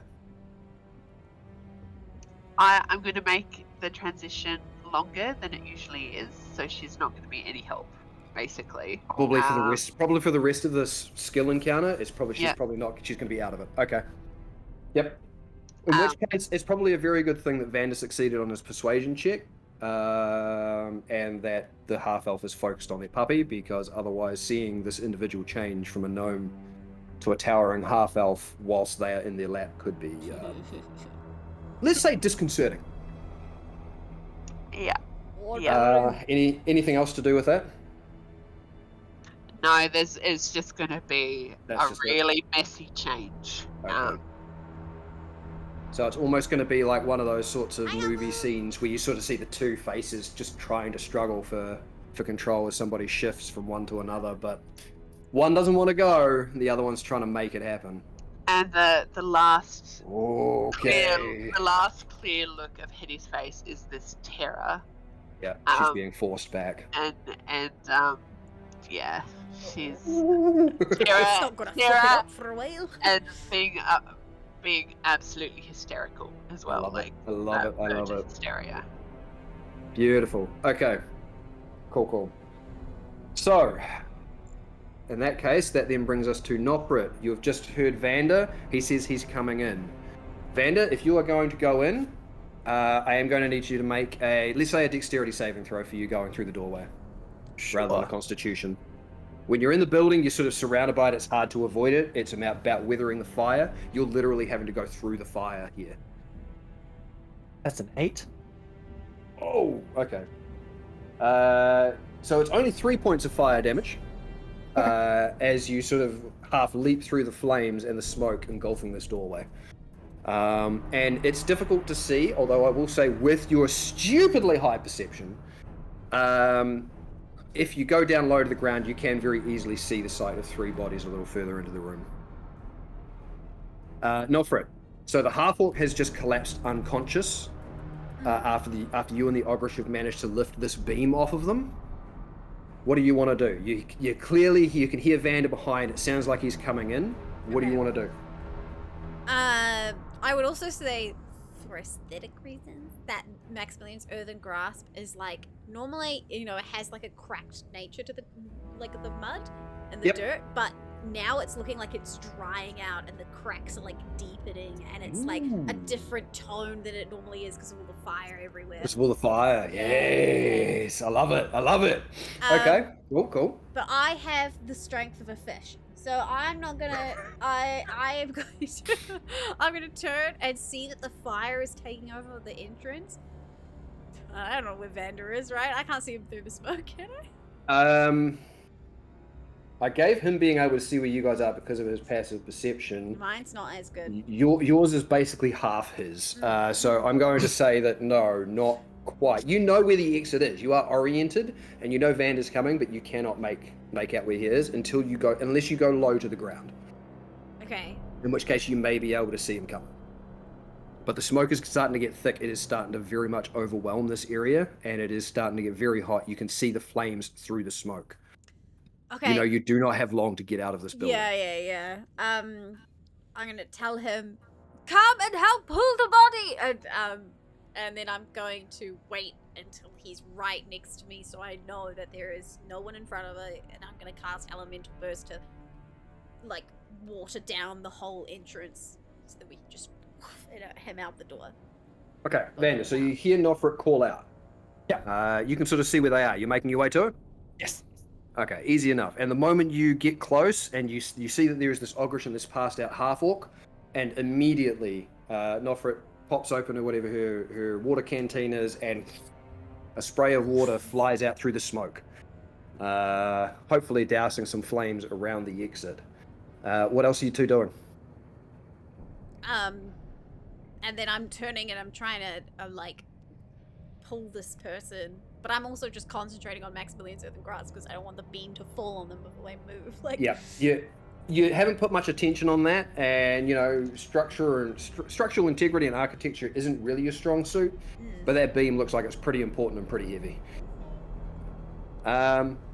Okay, so the ogrish is already attempting to pick up and move the half-orc, but it seems as though they are also suffering a little bit from all the smoke and the heat, so they're going to need some help. Okay. Even though ogrish are naturally strong, this ogrish is going to need some help because half-orcs are also pretty hefty. Yep. So you've watered down the doorway. Are the two of you both going to help, or are you going to concentrate on Maximilian's? Are you going to assist physically or not? I can see the hand is cracking in the heat anyway. Yep. I'm just gonna start pulling him. I'm just gonna try grab Okay, around so like from the front and try and like pull him towards So me and shuffle backwards. you're going to go with time is more important than stability. Yep. Okay, cool. Vander. So Vander would have put on the armor we got from Iggy's house, the ogrish one. Yep, the harness, right? Yep, the harness.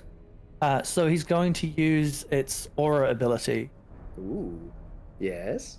To try and effectively remove all fear that we have in this situation so we can concentrate on what we're doing to focus and get out. Okay. So the panic level I've given to the NPCs, especially these two, because how far is the aura? It's a 15 feet. Yep. So whatever panic level these two NPCs are feeling, although one of them is unconscious, I'm basically going to cancel that out. If it's an immunity to fear, I'll cancel out the panic. Advantage on fear checks for a minute. Yeah, I'm just going to say we cancel out the panic. There's enough adrenaline running through the ogrish at the moment, fear for their friend, that I think that's going to just help them focus. And yeah, the half-orc's unconscious, so it's not going to help them. But yes. And any check that you guys might need to make, although you are fully in control of your own character, so it shouldn't matter, yeah, you get advantage. But nice, I like that. Very, very good. So I'll give him a boost when he's trying to get this out. Are you doing anything else? Aside from just helping pull? No, that's it. It's helping get out. Okay, so because there's 3 doing this, we're going to make 3 strength checks. One for the ogrish and both of you two, and I'm going to see what happens here. You should be fine, but we'll see how far the 3 of you can go.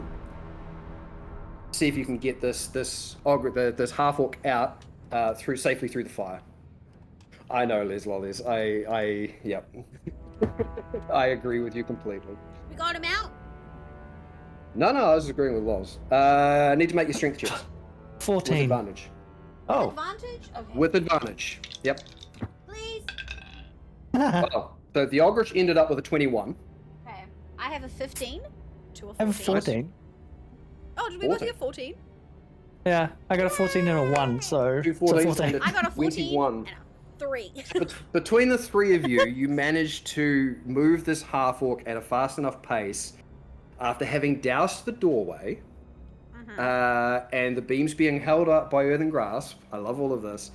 You do manage to get out, and I'm not going to require a saving throw to make sure you don't get hurt by the flames going out.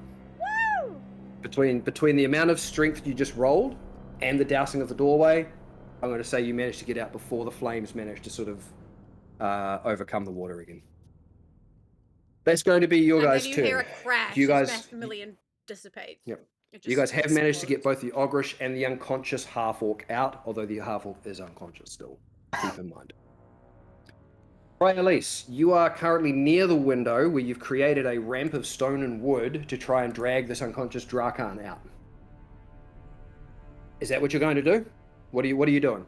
She's gonna be dragging him out Okay.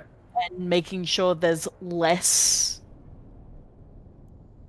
like, It's not far to go. With the fact that you created this ramp, it's not particularly far to go to get out. So if you effectively your movement speed is halved because you're doing the carrying, but you don't even need to go that far. So if you want to just do it safely, Yeah. you can.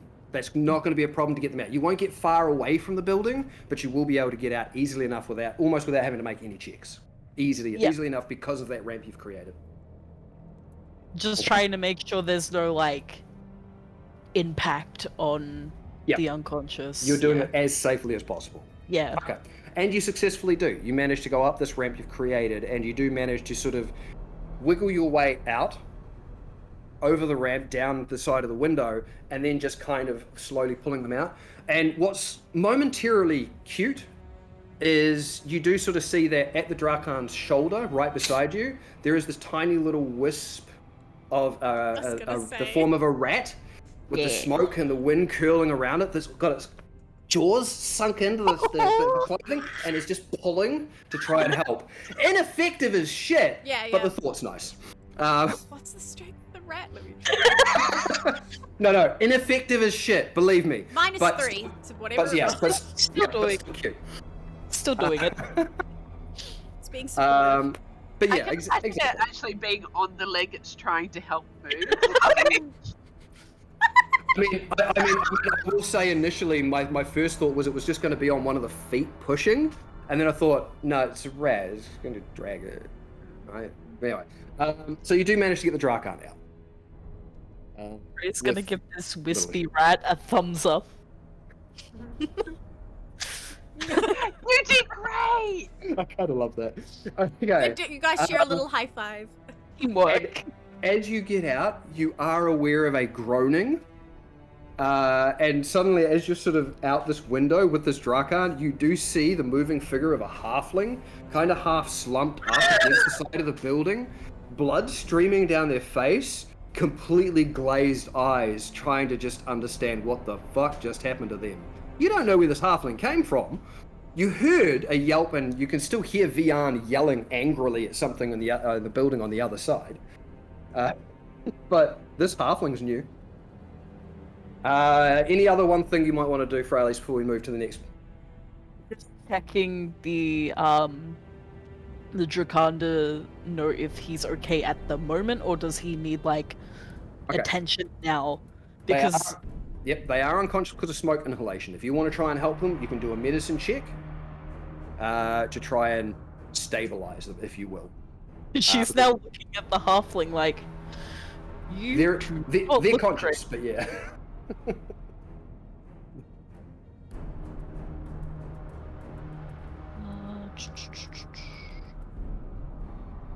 I love that there's so much repercussion to the aftermath of that fight. Like, we've been playing for an hour 40. You guys didn't need to do any of this. I put this in place in case you did. Yeah. So funny. Okay. What was that, Frey? 25. 25? Oh, easy. You manage to expunge whatever, smoke is going on. You sort of you do your this Dracarys will survive. They will be fine. All right, excellent. They're going to have very sore lungs and exceptionally sore throat for a while. They're going to be very weak, and they are currently still unconscious, but they're not dying unconscious. So you have saved the Dracar. Okay, so that brings us to Vian. Where at this point, everybody except probably Nofrit and Vander, although Vander might be able to, can hear her very angrily yelling at someone. And you do see flames now starting to actually come out of, like, start to lick over the eaves of the roof and flickers of it coming out of the chimney. Uh-oh. There is a very, very exasperated grunt from her. And then silence. No! No. I can't hear that. Moments later, Vian,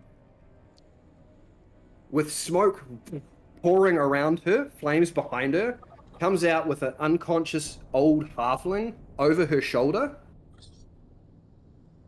That she then just down onto the ground, where she then just parks her ass, dropping herself down, and you can actually see the netting of braids that she's got. One of them is actually on fire, and she just kind of, until it sort of just becomes embers. And she looks at this halfling, looks around and sort of sees you there, and it's kind of like, he had a wind bubble up to protect himself. Very noble, very good idea, but he wouldn't fucking drop it! So I had to knock him the fuck out!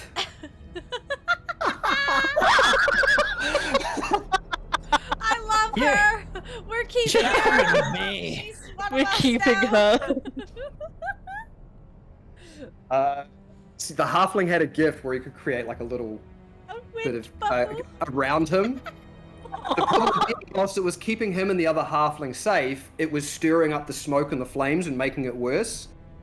But all he Oh was thinking my about was the God. immediate safety of the two of them. And she was sitting there screaming at him, trying to get him to understand that he's actually making it worse. Because he couldn't move while he was doing it.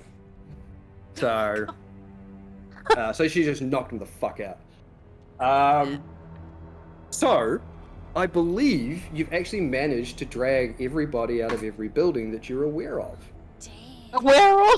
So, we're going to end this little skill encounter. Damn. Right, so, back together as a group in this moment. What do the lot of you want to do? You currently still have one unconscious half-orc. You also have an unconscious halfling, Ooh. but you get the impression that he's actually literally just been knocked the hell out, not killed. Good luck and don't worry, the pain will come later, lols. All right, yeah. What do you guys want to do? I wanna Second cough a is lot. going to pop her weapon back on herself and her shawl, Thanks for the lurk, Lizzie. and she's very quiet, which is actually unusual for Sekit, because Sekit's usually Got things to say. yeah, but she's very, very quiet, and her movements are very like you can tell there's anger, and that she's trying not to burst into a rage. But she can see Yep. her sister. She's very smoke dirty. Yeah, like she's alive. she eyeballed everyone, saw Nofrit, acknowledged that Nofrit's alive, so isn't leaping into any action, but she is very unhappy. All right. Anybody else? Vanda's gonna look around. Is there anybody else coming? Is there anyone? How far are the flames going? Have they gone into other buildings? They are starting to stretch to other buildings, although you do see that at this point, now that there's been enough warning between the noises being created by Shatter, by Thunderstep, and by a Freyalis with Thaumaturgy, as well as just the general screaming and yelling, it wasn't super late at night. Some people were asleep, those who might have been up early, but most were just kind of settled in for the night. You do see that many people, many citizens are actually just leaving the buildings to see what is going on. There does seem to be some form of assembly, some sort of organization, where several of them are beginning to form essentially a bucket brigade. This part of the Summit District is kind of close to the Koran River, and so this is the closest thing they have to a fire brigade. And you do sort of see that amongst a couple of them, you do see the orange and rose gold vests of the Aurora Watch, who are currently pointing and starting to organize people to help. However, with your perception, you also see that further down, from the direction you guys had come, there is a gathering of people who don't seem to be helping. And even through the smoke, you do pick out a couple of very familiar figures, ones you were just fighting against. It may seem as though they did not go as far as what you may have thought. Oh, round two. I'm kidding. Imagine that! Like round 2, and I just throw a fire. Come here. Everyone's just like, oh no, this is what started it. I think it would get to hit things. Yeah? Is there anything else you guys want to do in this moment? Yeah. The closest Aurora Watch. Yep. Bernie's going to go up to him and point to those people and say, they were the ones who started this. Okay. Nice. Yep. So you approach what looks like a sort of an older human gentleman. Looks like he's missing part of one of his ears and a scar down across his jawline. And he sort of looks at you.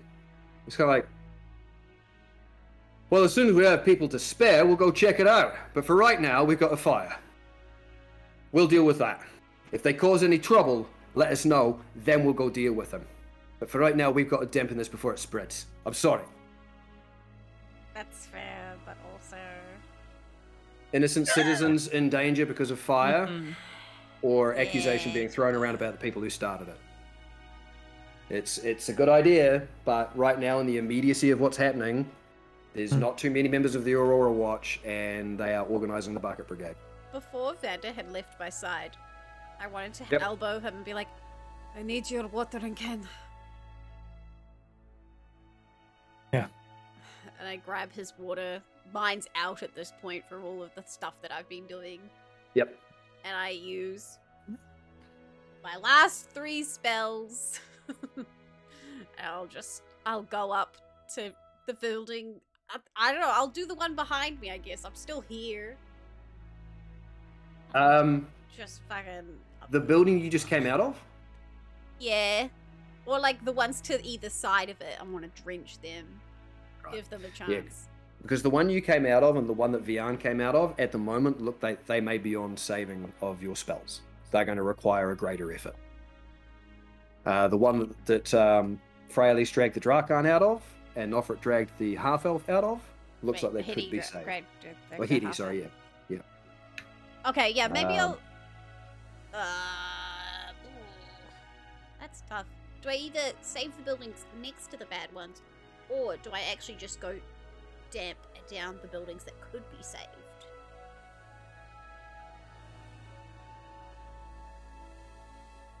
I'm going to, because I'm standing next to this one, dampen each side of that building. To try and about this save the time- neighbors. Yeah. About this time, sort of Vian sort of gets back up to her feet and sort of starts rolling her shoulders. You can sort of see where the soot's kind of, covered her as well. She's also noticed the gathering of the individuals you guys were fighting previously. So she turns to look at a lot of you and notices that, things may not necessarily be good. And so it's like, you guys had something you needed to do. Go do it.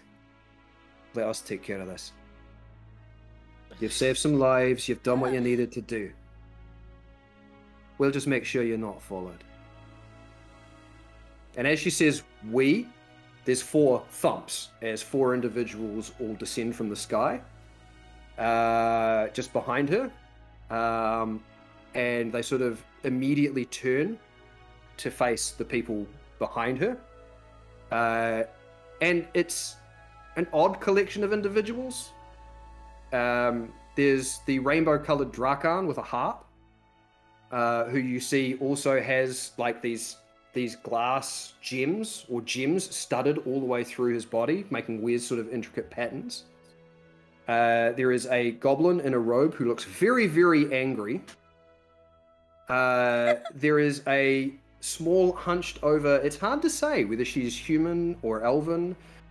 She's wearing just like a long white robe that is way too baggy for her, and her hair is white and it's just sort of hanging down over her, and she's just sort of hunched over. And then there is a Pugoi, who is possibly one of the smallest Pugois you've ever seen, who is wearing what looks almost like a tuxedo and a pair of spectacles, but he's carrying an axe the half of it is twice his size, and the axe blade is about the size of him. And the four of them immediately, or three of them immediately start heading off towards the individuals. That being the Pugoi, the waif girl, and the goblin. And the Drakan turns around, flashes a smile at Vian, and it's like, I told you we were on our way. Just here to save the day. And he turns and begins strumming his harp as the four of them begin to engage the stragglers. And Vian just sort of, go, please. Now, don't get caught up in this. Remember what I said. Good luck. And she turns around, cracks her knuckles, and also just bounds into a run towards the others. We didn't get to adopt her. No. Not today. Damn it. Oh, Not there's a today. chance. Watch There's always the a axe chance. runs away. Always a chance. So, team with no name. What do you want to do? Casual chaos. You haven't been officially Yeah. named yet. You haven't said it to No, anybody. they haven't said it. In this moment, what do you want to do? It seems as though the Aurora Watch is slowly, like there's more of them that are starting to gather. It does seem as though some of them are also beginning to help out this other little band who have engaged. There do seem to be far more of them now, and they are growing in number by the minute. And there are a few more citizens that are all coming to help out this bucket brigade to try and quell this blaze. What do you guys want to do? I suggest we leave while it's busy. I think we're okay. Yeah. Okay. And we start running down a side street. Yep. You know the directions to go to get to Ilias's place. So Partway down the side street, I'm like, let's just go in a little bit of a roundabout way in case anyone is following. You know, let's be stealthy again, I guess. Second will be taking up the rear and just be looking for anyone following or anything she can hit coming after them. So, do you guys want to do a stealth check as you move? Yeah. You Yes. do? do that. Alright, make a stealth check. We're covered in soot now. It's like camo. She's too angry for stealth. She got 4. This version of what is happening? Why is No Fred competent today? Ooh. I love it. 24. 24? Yeah. Beautiful. Wow. 20 more than me. Yep. Yep. 21. Wow. Alright. I Wow. bet you. Yep.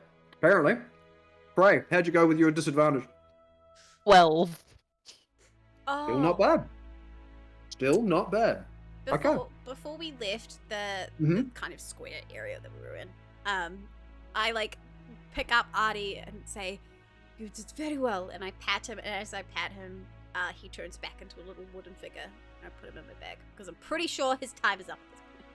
Yes. And interestingly enough, even though he's now been separated from everything, you do see that there are elements of the smoke and the embers that still seem to be remaining within this form. Cool. And then you dismiss him. He's learning things. Good boy, Artie. All right. So, the the direct route from here does. If you're going an indirect route, aren't you? I think Yeah. we should, right? Yeah. We'll just Okay, weave a cool. little bit. Still smart, yeah.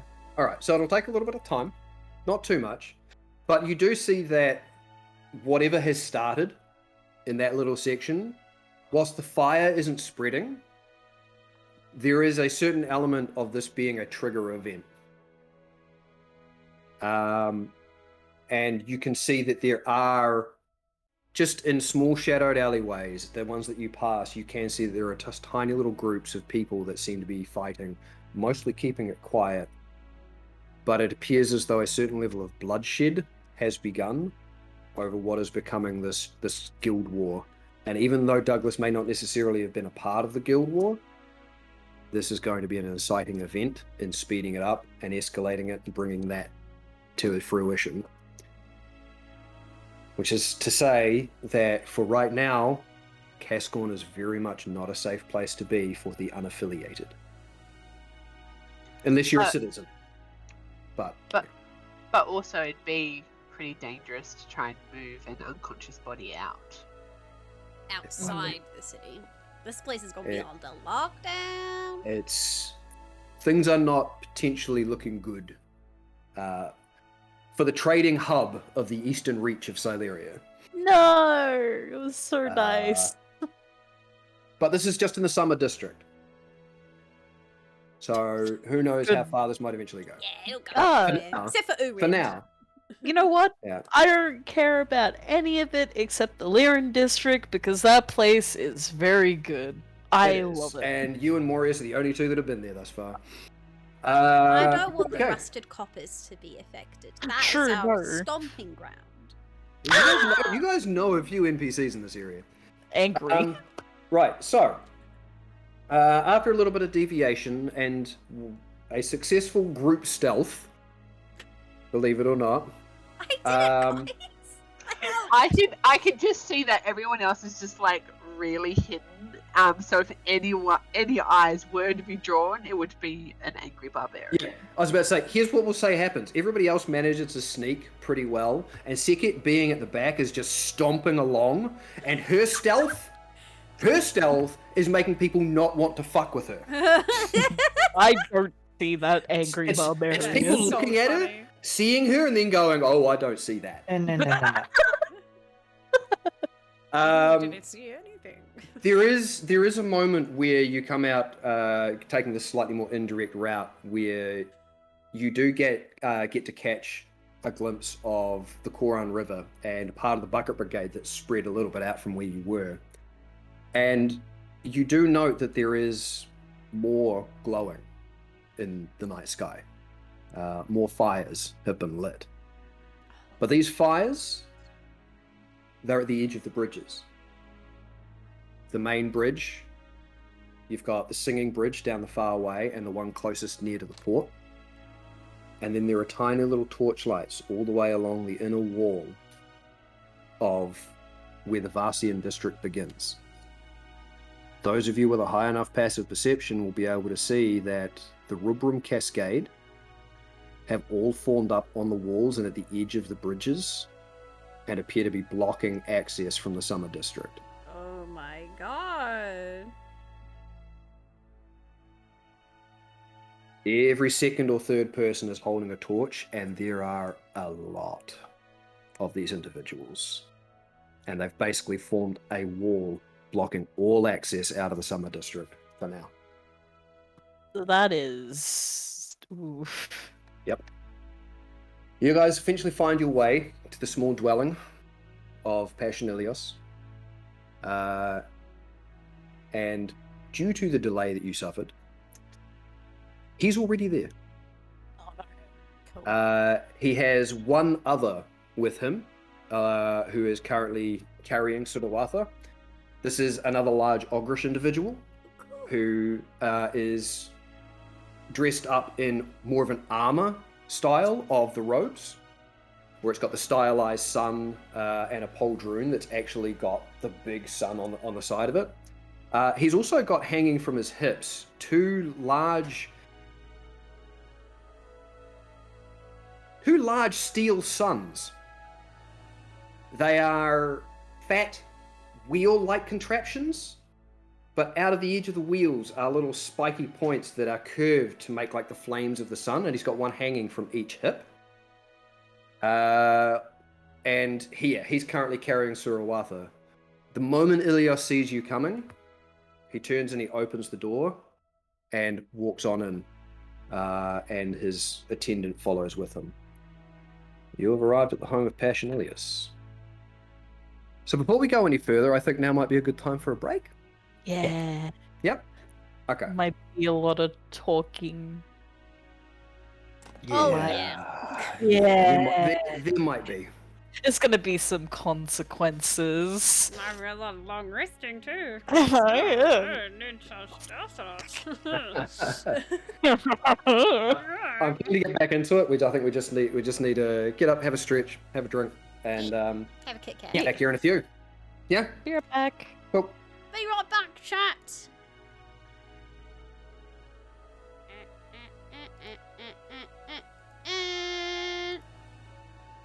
Be right back.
chat.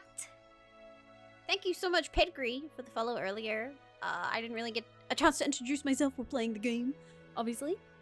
But I'm Bexplore. I'm a variety streamer. This is our Dungeons and Dragons game we play on this channel. It's called Syleria, which is the world. It's a lot of homebrew stuff happening. So if you have any questions, feel free to ask those. Just have a Dungeon Master coming back now. Hey, Dungeon Master.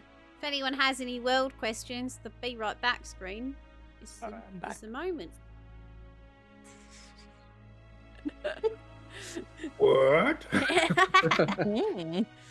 Oh, I man. sat down and I hear one of my many names said. What? Many names. Vanessa. The best up. The person who didn't kill us today yet. Oh, No. now I need to wee. I sat down. We're Started still up. talking. We're still on break. I'm still on. Hurry up. I'm gonna be. Hurry I'll up. be right back. Go.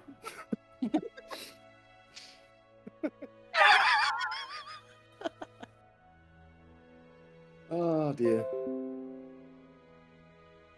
Ah, man. Oh, I'm so scared. So what? Oh, you know. Well, this is your story we're getting into, Bradley. Oh, that's why I'm scared. I mean, you know, it's kind of become everybody's story, but We're here to You- help, right? You want to know something that's really funny? I actually Always. had a really big think on if my character ever did die, what she would say. She would before- say, Yeah, like before she died. last words. Interesting. Yep, last words. Oh yeah. Yeah. And Does it we'll go something never along the lines find of- out what they are. As far as Seket's concerned, you may have heard Hetty's last words. Oh, Oh, Wow. yeah.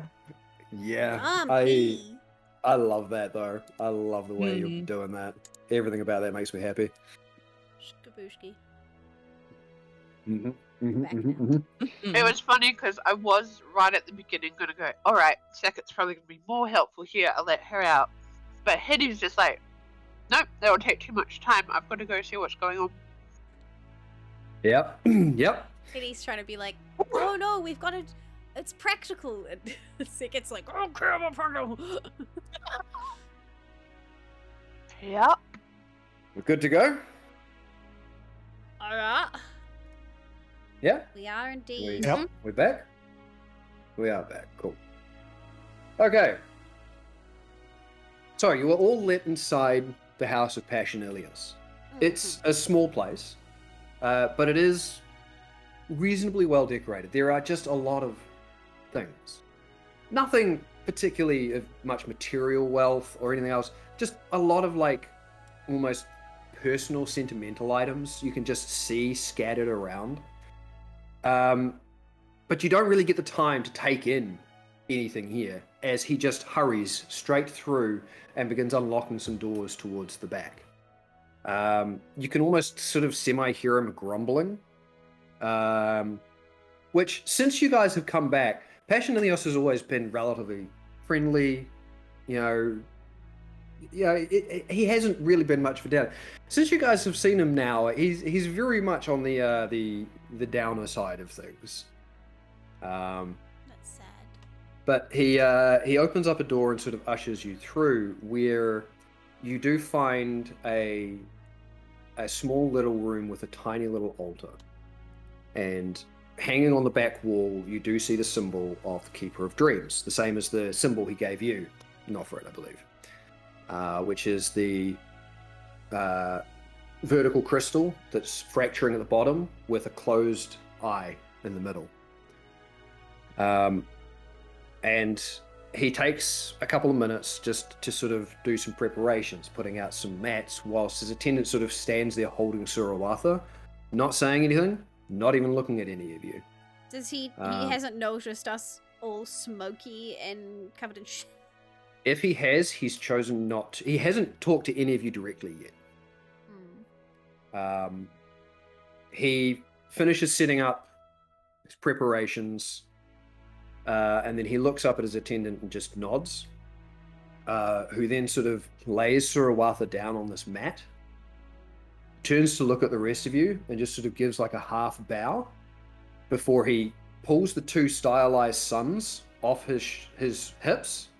Well, you see they're almost like massive, oversized, deadly yo-yos, before he strides out the door, and you can only assume is going out the front with everything that's going on to protect this home.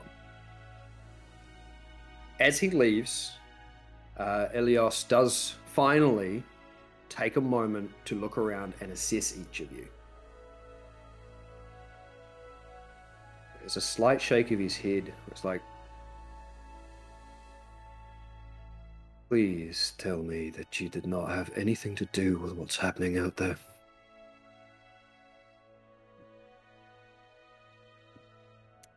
We had nothing to do with it. I appreciate the attempt, thank you. Seems the individuals that were following us managed to catch us in the street. They started the fire, I think, for some kind of gain. The city's going to suffer for it. But that's not what we're here for. No.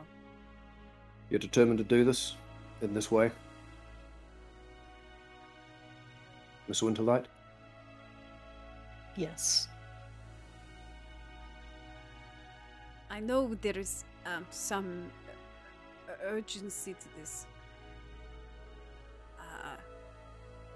But I am somewhat exhausted from this ordeal just to get here.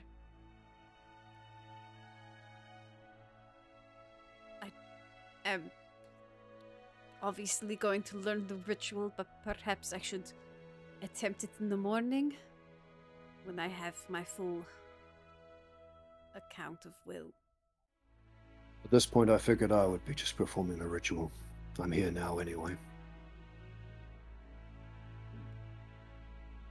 We would not put that pressure on you, Passion. We understand that there's religious lines that you are crossing. It is the odd thing about religious lines. I think it's a thing that people don't understand about faith.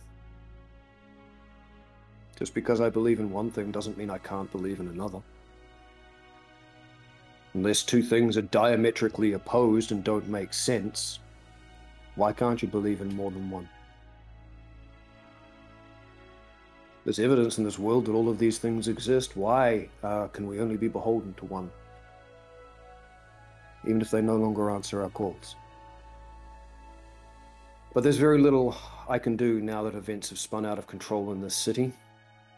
I may as well be here to help discharge my duty to Surawatha. I've been caring for her now. I may as well see it through to its end. I will initiate the ritual to send you. There'll be no risk to you then, as he looks at you, Nofri.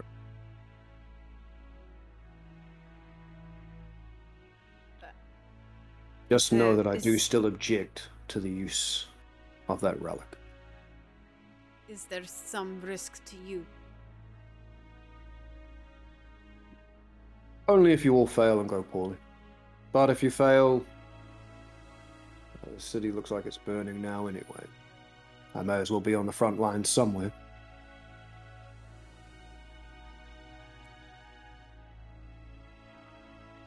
If you want to rest, I can't stop you, but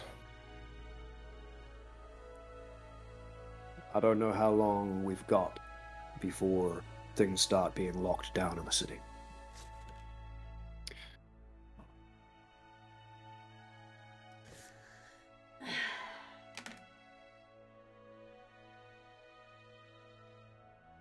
Time is of the essence. We go. Very well.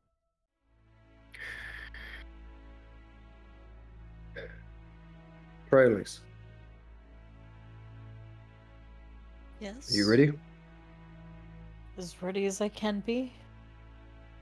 And what I want is for you to kneel down at Surawatha's head. Place her head in your lap. Pull out the relic, and I want you to clasp it in her hands and in yours. Ray's gonna walk over to Surawatha, kneel down, get the relic out of her pocket. Just thinks the plan one time just to be like, this is what I'm doing, and then clasps the relic in both hers and Sir Arthur's.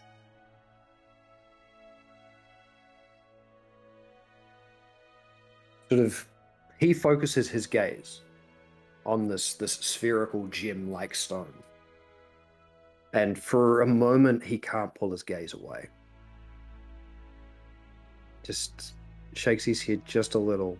Again, it's like, I only hope that this light can help you pierce the darkness. I need everybody else be down in a circle. You need to be touching Frey.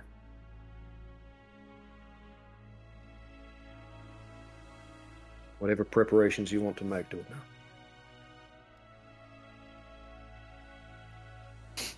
I turn my sorcery points into spell slots. Okay. Yep.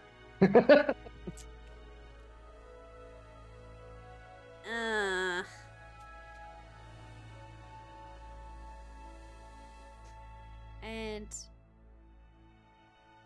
my chin still glows, my neck is still glowing, and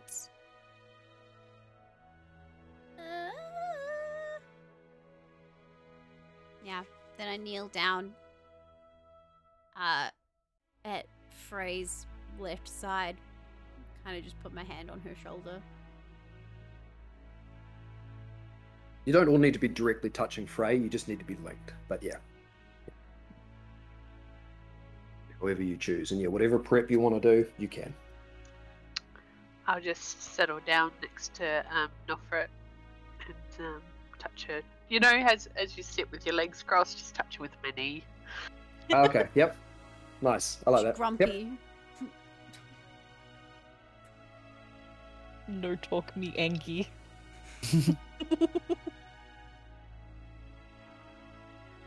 And Here I am muscle, I am not talking. with his hand on either of the sister's shoulders.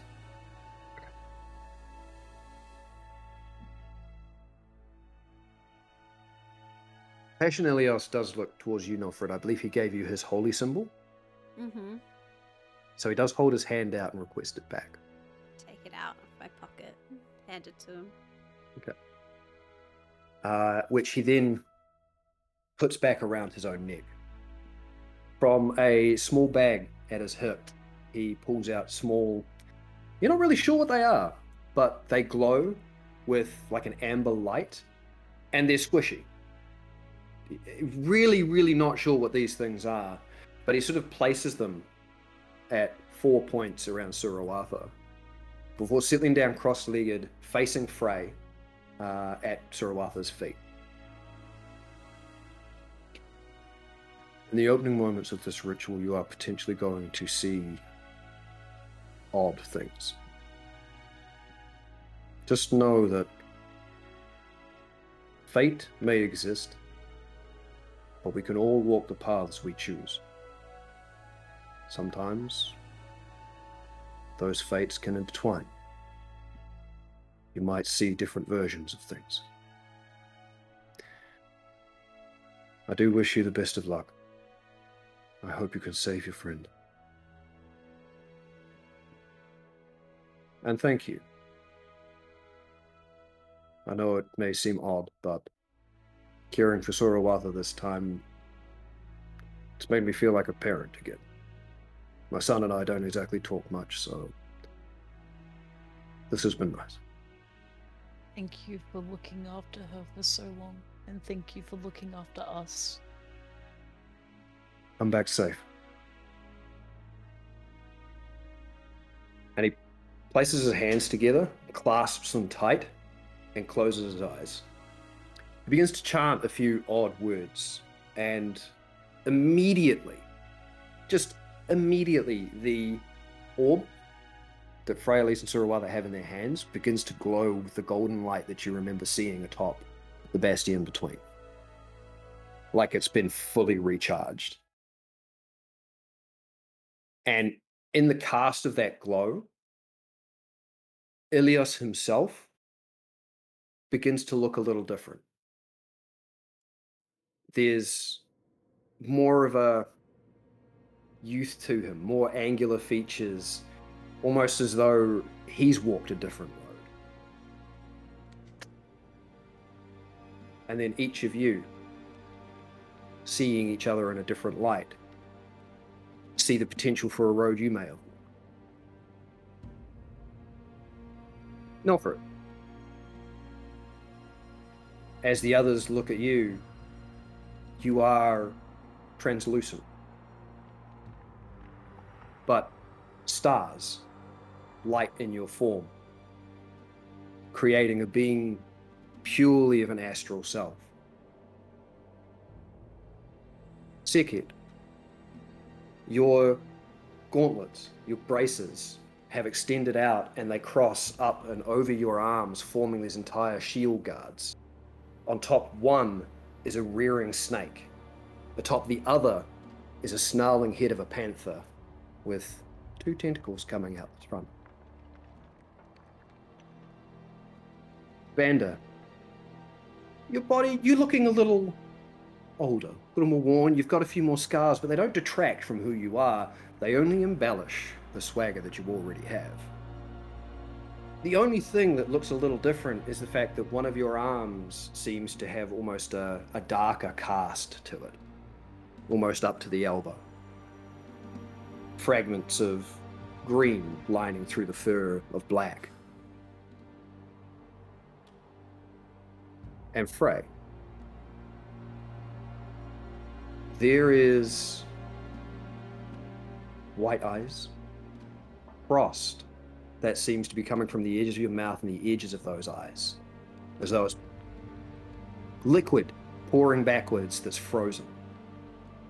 Your hair is completely white and a crown of stars is above your head. And as you move, there's elements of storm clouds following your image. Then you all blink and you just see what you've always seen. And then you blink again,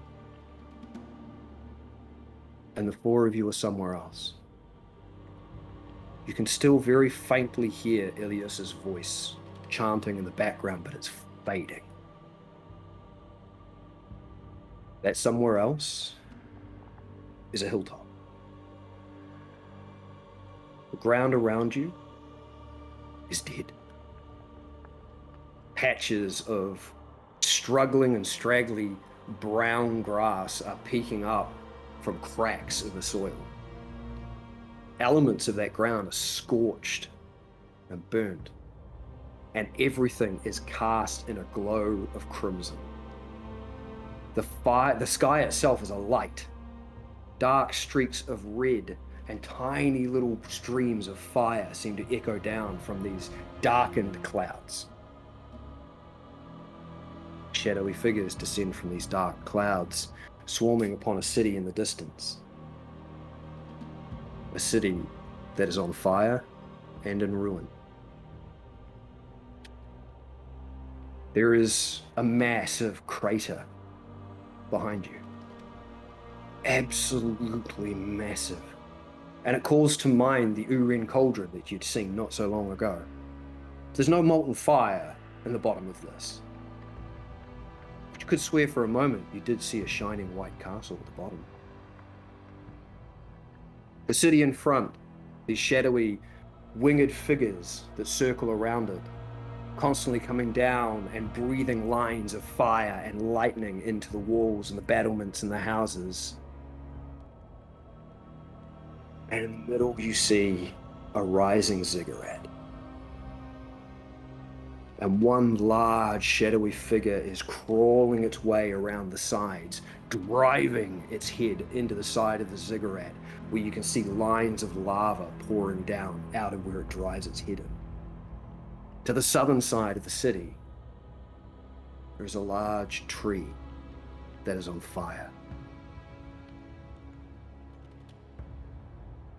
This city looks a little like Cascorn, but a hellish version of it. Right. From you, there is a tiny little silver thread that emerges from your chest and stretches out towards the city.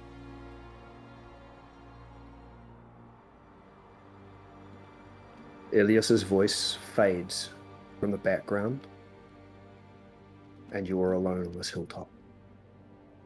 Oh no! What do you want to do?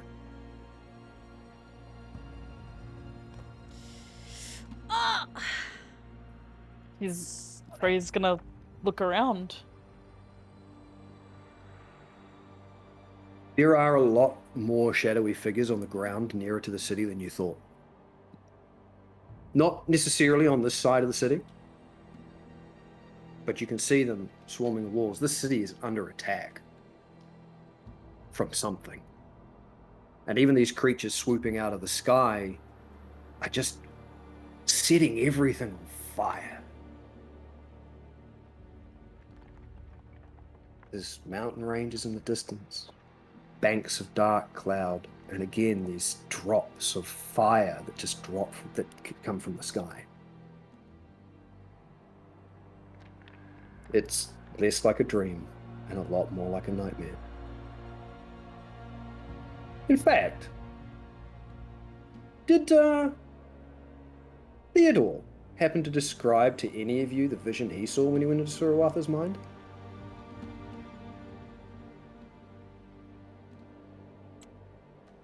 Maybe.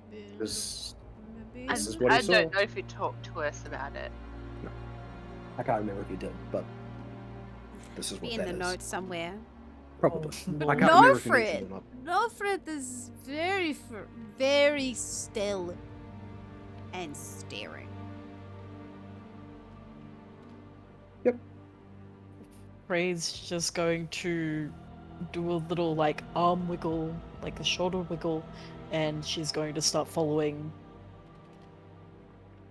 the string. Silver thread. And it does lead directly towards the city. Okay. Seket's going to follow Frey as like a bodyguard.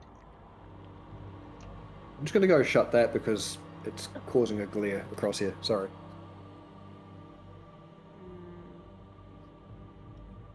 This is. There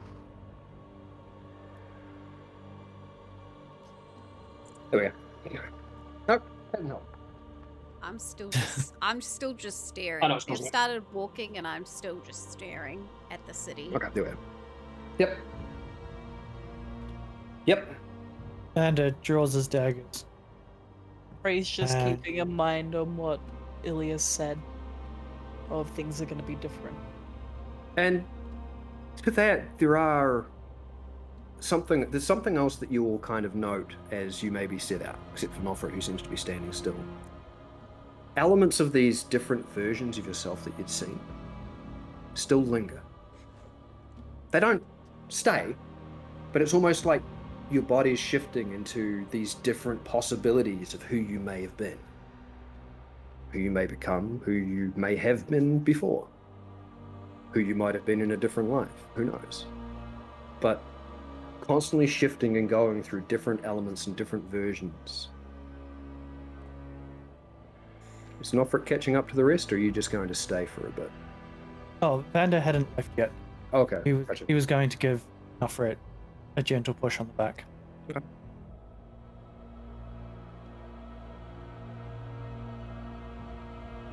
Okay. Yeah. This has been described to me before. Well, I just grab his shoulder, like, really abruptly, and I just look him dead in the eye, and I'm like, we cannot tell lies. Cannot tell lies here. And I start walking towards the others. okay. Sure. Cannot tell that. Okay. So as you set off towards the city, you eat up the distance far quicker than what it may seem. Like moving towards the city and following that thread, it is almost as though the city, you're not just moving towards the city, it's almost like the city's moving towards you. But there comes a moment when you're most of the way there, where there is a large boom on the ground in front of you, and a small little crater opens up from an impact. Then a figure drops from the sky, arms wide with a bow in one hand. Almost has like this long coat that's flaring out behind her as she lands, looking at you all. Very angular face, all lines and ridges, dark auburn hair that's straight down to her neck. She has on like a dark, very dark shirt and trousers, boots that come up near to her knee, and over top that coat is a dark navy blue. But it never wants to settle. It almost seems like it's just constantly around her, and it's sleeveless. Down the side of her neck is this long, jagged red scar that doesn't seem to have healed, still dripping blood. It's her eyes that get you. No pupils. Completely dark. But you see moving stars from one to the other. Almost just like a night sky moving, and it goes from one eye to the other as she just catches the four of you in her gaze and looks. The bow in her hand, white ash, no string. What are you doing here? And there is an echo, a very distant echo to her voice.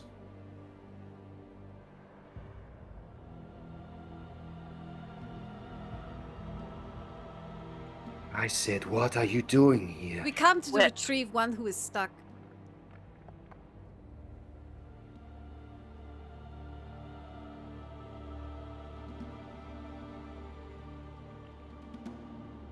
I would have your names. And what would you do with them? I would ensure that you are, in fact, here to do what it is you say you are to do. And perhaps I would gift you with my own, should I find you trustworthy enough. Believe me, I am in front of you to prevent you from making a mistake, not to hinder your progress. Second of the Tuvashan tribe. An honor, Sekhet. Nofred of the Tuvasa. No threat. Welcome to hell.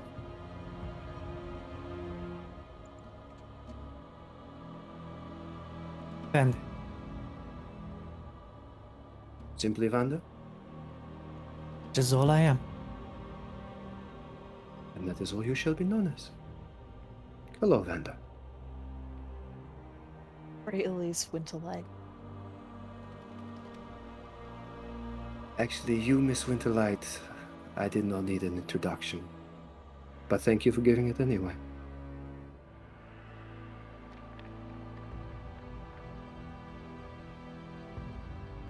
You know, she sort of has a different view on each of you.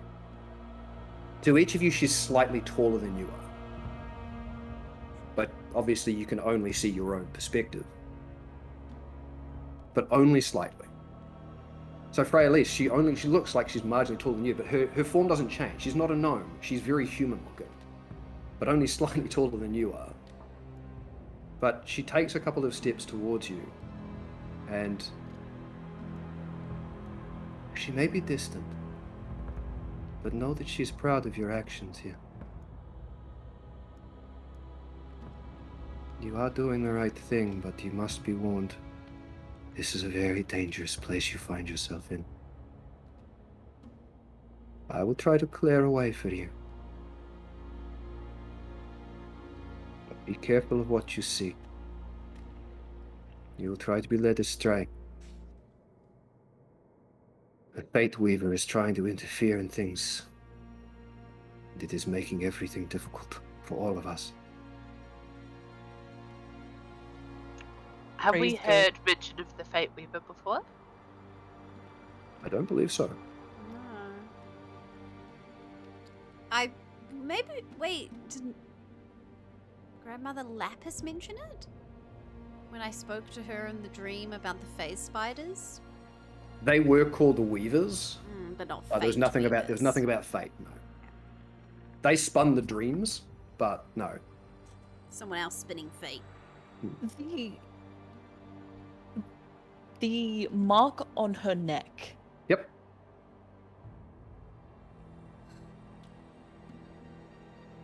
I just want to take note of that. So it's not healing, it's just... It looks like it's a fresh wound, but for some, it's almost as though there's a brightness to it. Like the blood is still dark, but the wound itself seems to have like a red glow that's unusual.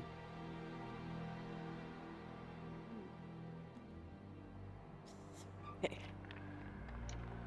What was your name? I'm afraid I didn't catch it. I have not given it yet.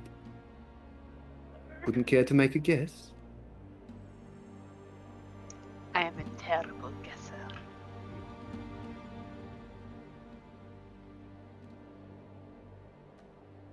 I am sometimes known as Onira.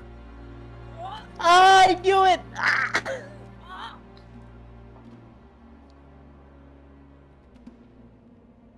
And I have made it my duty to protect this stream. You, Freya Elise. And it's at this moment, Freya, that you remember Suruatha. Her keeper was Onira.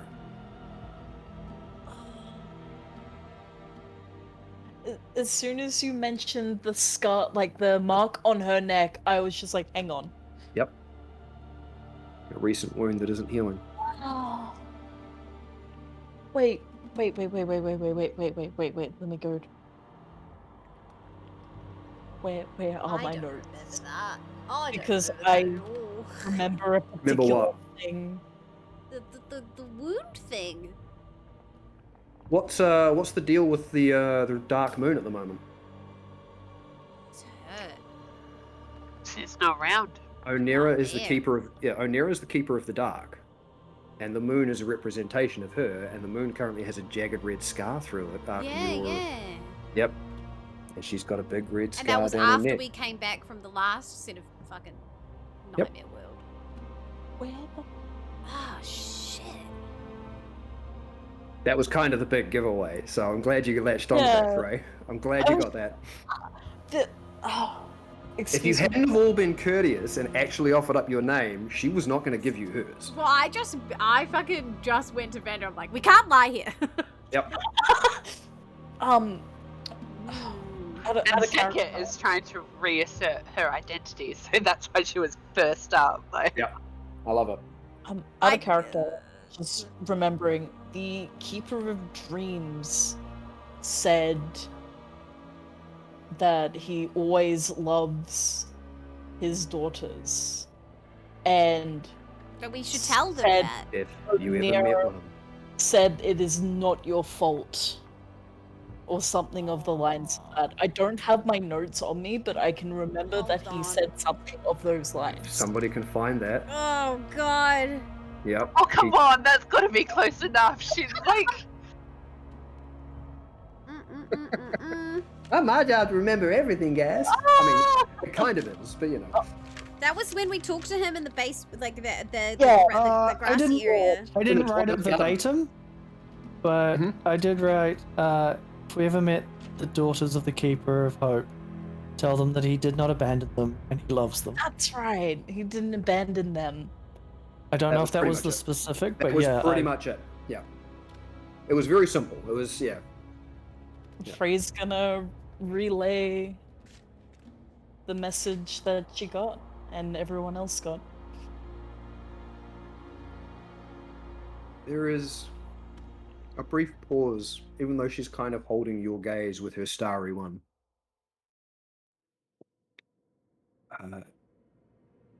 And just a small grin that you can tell she's not smiled much lately. Oh, And you bring a little bit of light to a very dark place. How have you met him? And as she's talking, you do sort of see that there is a white glow that forms as a liquid that drops out of her eye. When did you meet him? time is a very weird thing. We met him in a place that was the bastion in between. I don't know this place. It's like it was Hi, Jax. it was an awful place. It was an awful place with an awful person, awful people, and Father is gone. it was a gourd, I think, that we picked up. Correct? Frey's gonna Gourd, look yeah. to. Frey's gonna look to everyone because she's just trying to Hi, T. get remembrance of everything that happened. It was some of the essence of himself, a younger version of himself before he disappeared. when he was still the Keeper of Hope. Telling me you When- traveled through time. The Bastion Uh, Between was a strange place that existed in multiple times. Be careful with any form of traveling through time. It is the Fate Weaver's domain. We did it to close a rift, to stop those from the dream entering reality. Who is the Fate Weaver? Didn't Syria? Fate Weaver is, well, it is only one of many names he's taken over the years. I suppose you would know him better as the Keeper of Time. He, pushes for more power than belongs to him. In fact, I'm fairly certain he is the reason my father is gone. We do know he has at least gotten rid of the Keeper of Secrets and Shadows and absorbed his power into his own. And now he comes after the dream. And he cannot be allowed to have it. So I am safeguarding it as best I can.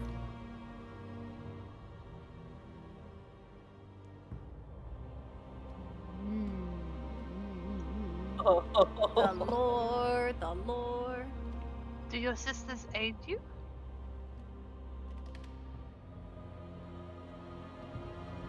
No. Not entirely. Let us say that one of them is a little too wrapped up in their own issues.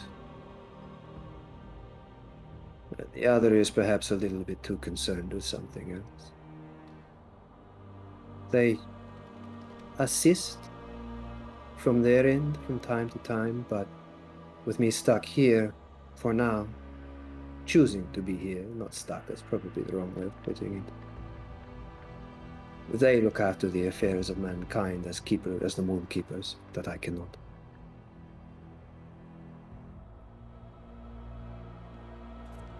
What about your mother? My mother is... She looks at Frey, distant. I would use the word cold, but I'm not really given to making jokes. Oh my gosh. My mother almost does not wish to be a keeper anymore. She has given up elements of her power more and more over the years. And so she grows further and further from those who follow her. I'm sure you've noticed she can be hard to reach sometimes, Miss Winterlight. Very hard to reach, and sometimes things happen that shouldn't happen when trying to connect. I hate to say it, but I believe that after all of this time, That felt. perhaps the age of the keepers is coming to an end. I am a horse girl.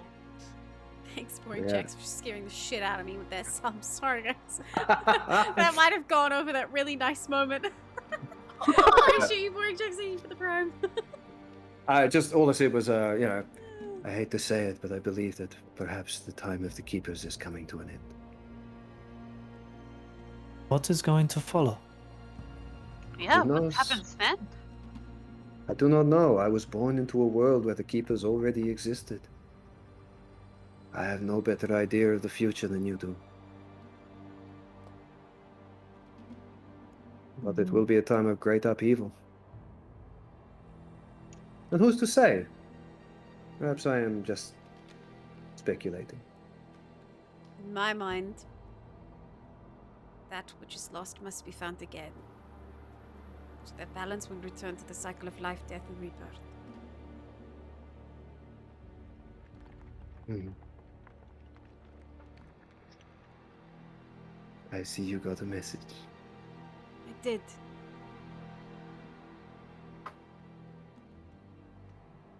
Onera, is Surawatha here because of the Keeper of Time? I urge you to call him Fate Weaver for now. Fate with her. Okay. Just so you do not draw more attention than you already have. Sometimes, especially considering he has absorbed the power of the Keeper of Secrets, words have a very powerful effect, and he can follow them back if he is invoked. Fate Weaver will be simpler, I think. For now. Or I'm guessing this is the powerful enemy that we would make if we went here. I cannot say for sure. Matriarch. But I know is correct. that for now he is my enemy because I believe he ended my father. And that is all the reason I need. Conflict between the keepers has been forbidden for so long that he chooses, for some reason, to upset that balance. And he must be stopped. Who made it forbidden? It was a pact. Long time ago, when all of this began. One could say at the beginning of Syleria's time, even. We who became its keepers, not that I was there, but those who became its keepers, in order to maintain a balance, a very vital balance,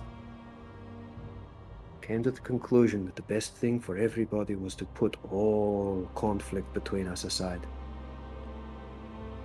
For one keeper to claim more power than is their due, and upset the cycle of life, death, and rebirth, and shatter the boundaries between this world and everything else. And we seek to protect that.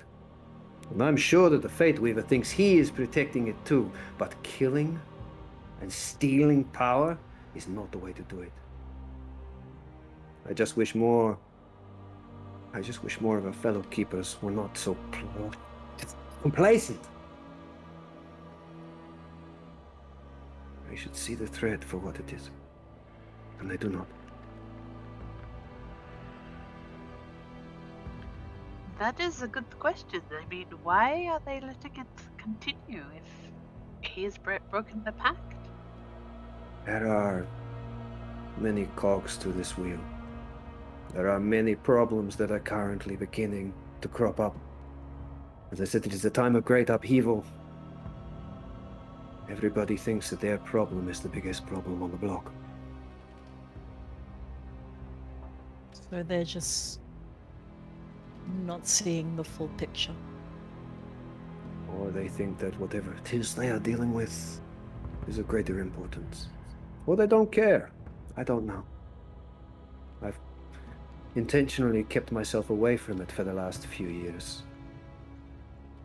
I know it may seem cowardly to hide within a dream, but I am fighting as best I can to protect what my father left behind. And if I have to do that in secret, then I will.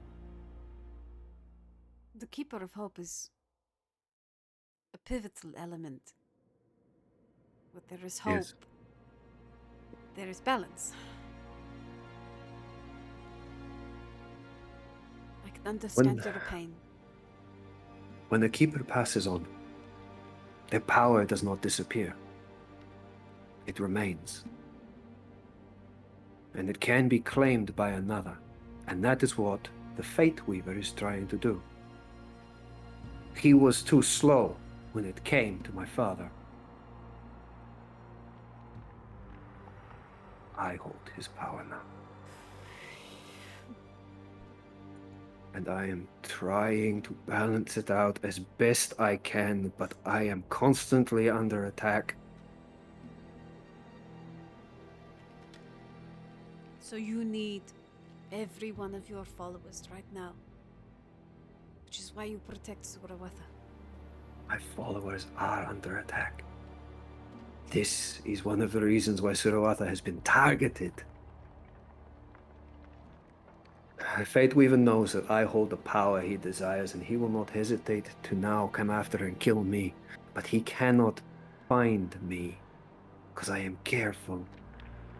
He may be the keeper of secrets but he does not know all secrets. But my followers can find me. But only if they give in. And she looks at you, Frey, it's like, Surawatha is very, very close to giving in. And I cannot go to her directly, it is a trap. And I will be the one to set it off if I go.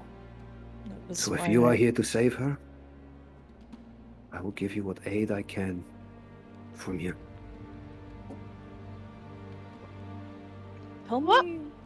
Tell me about the... Freya's gonna point to her neck, just signaling, like, what happened to you. It puts her hand up and it comes away, her fingertips covered in blood. It's like, it's just another sign of change. Can we not heal you? This is a wound that will not be healed. Not through any method that I know as of yet. Oh, it can be found. Potentially. I think it is time for you to do what you came here to do. I think our enemies are going to be closing in. You are intruders here, and that will draw them like a beacon. Please. Tell Ilios that after all of these years, his faith will be rewarded. And you, Miss Winterlight, don't be afraid if my mother is withdrawn from you. Honestly, right now it's the best way for her to keep safe. Well, with everything that is happening right now, I'd understand it. I know that she will always be with you, even if she is not immediately accessible.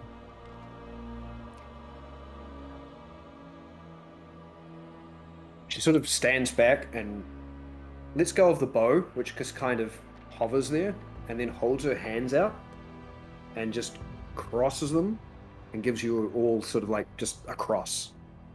You all feel very briefly a small weight set on your shoulders, and all four of you have gained what looks like a mantle of sable, that has a moving star field on it. And then that weight disappears and that cloak fades.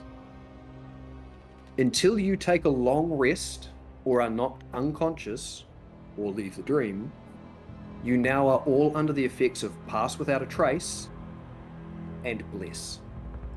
Ooh. Onira's mantle will remain upon you until one of those three conditions are met.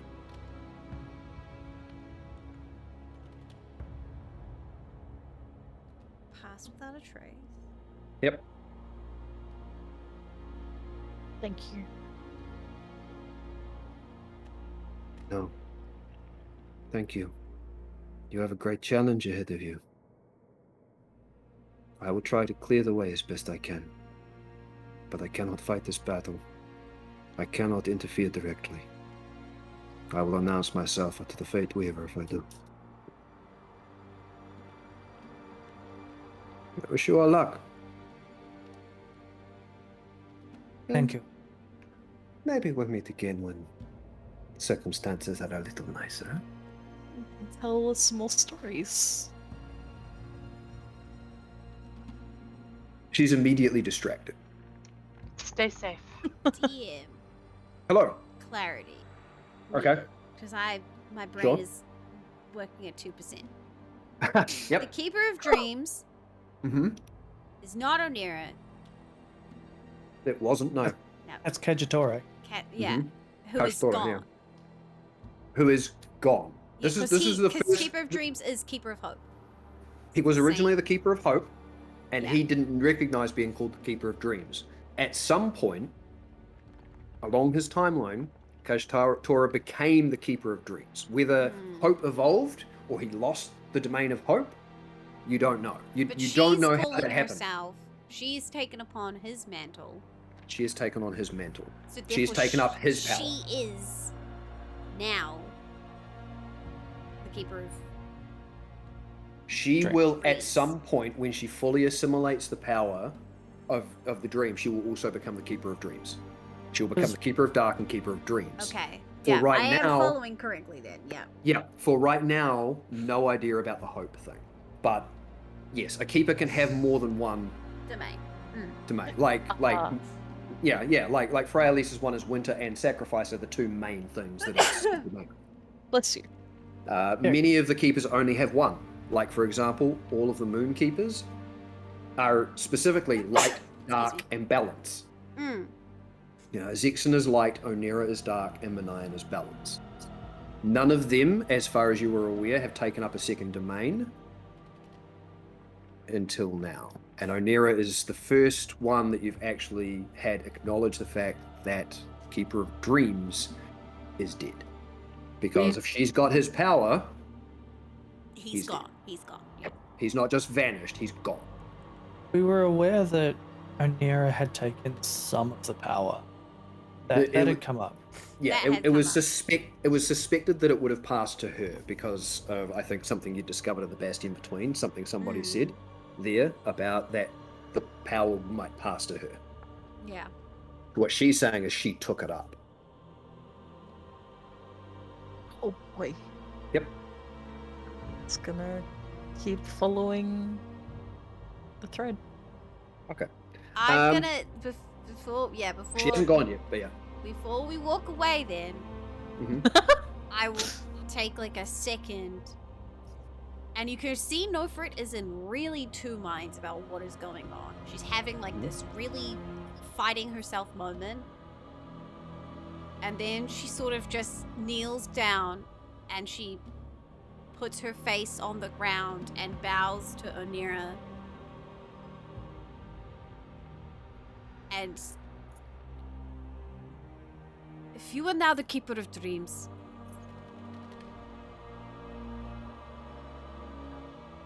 I have begun to try and walk them. And if you would accept me, I would take your guidance.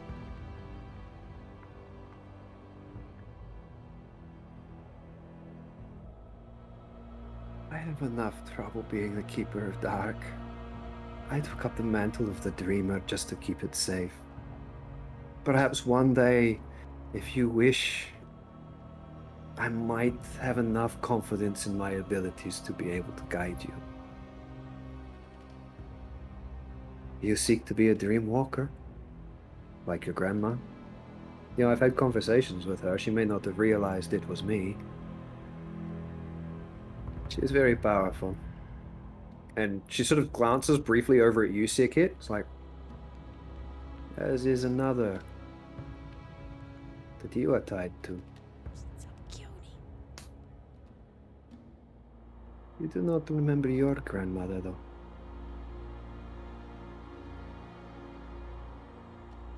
I hope you meet her one day.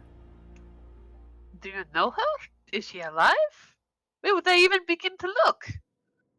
She was another follower of my father.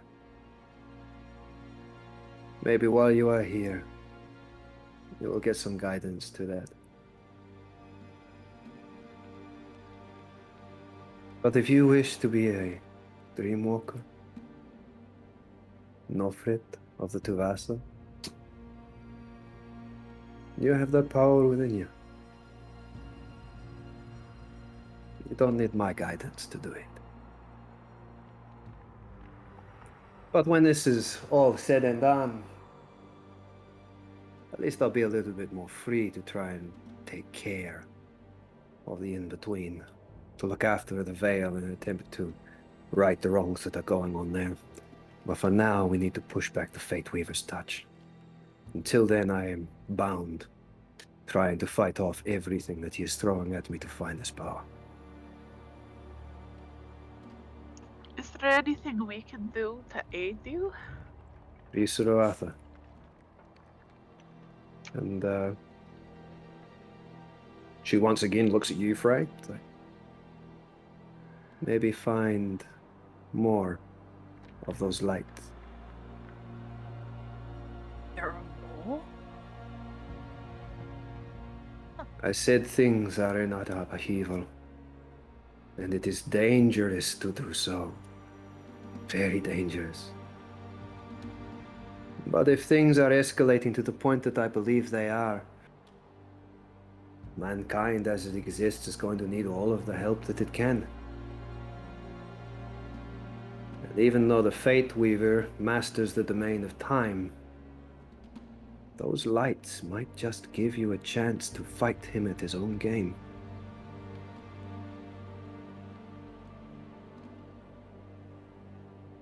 Oh, and Nofrid?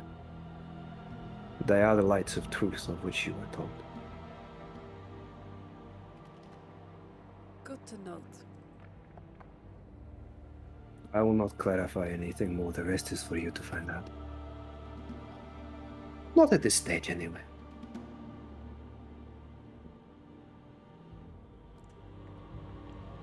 That she takes a couple of steps back, grabs her bow, which again was just hovering at the side. Like, best of luck to you all. I hate to meet you again. Sometime soon, at better circumstances. Free my follower, and I will have far less burdens to worry about. Is my grandmother under attack? No. Not at this stage. She's not one of my followers. I think she will probably hold on to my father's memory until her dying day. Which is her choice. I might approach her one day to see how she feels, but my father and I were very different. If there's nothing else, good luck. And she pulls back the string of the bow, pointed directly at the ground, and lets it go. And there is and she goes launching into the air. And you sort of see her firing off more shots from the bow as her coat billows out behind her, and that's how she's flying through the air. She's not actually flying. She's actually using the force, like, Oh my god. physics, impossible. But she's using the impact of the bow, of the arrows firing from the bow to launch herself through the air. Launching herself with a weapon. Now that is my kind of woman. And That's she's so dramatic. I love it. heading directly. She's heading directly towards the battle that's going on ahead over this hellish version of Cascorn. It's like 2 more followers of Adira, just like idolizing.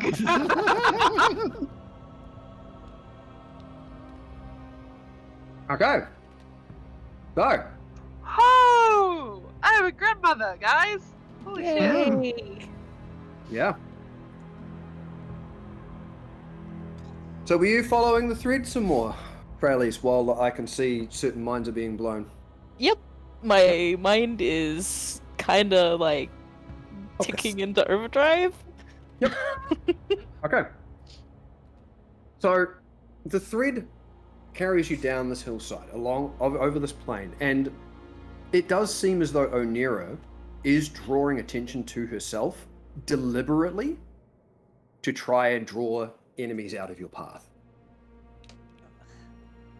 If you want to make it into the city, you can either just go, which may draw attention, or you can attempt a more stealthy approach.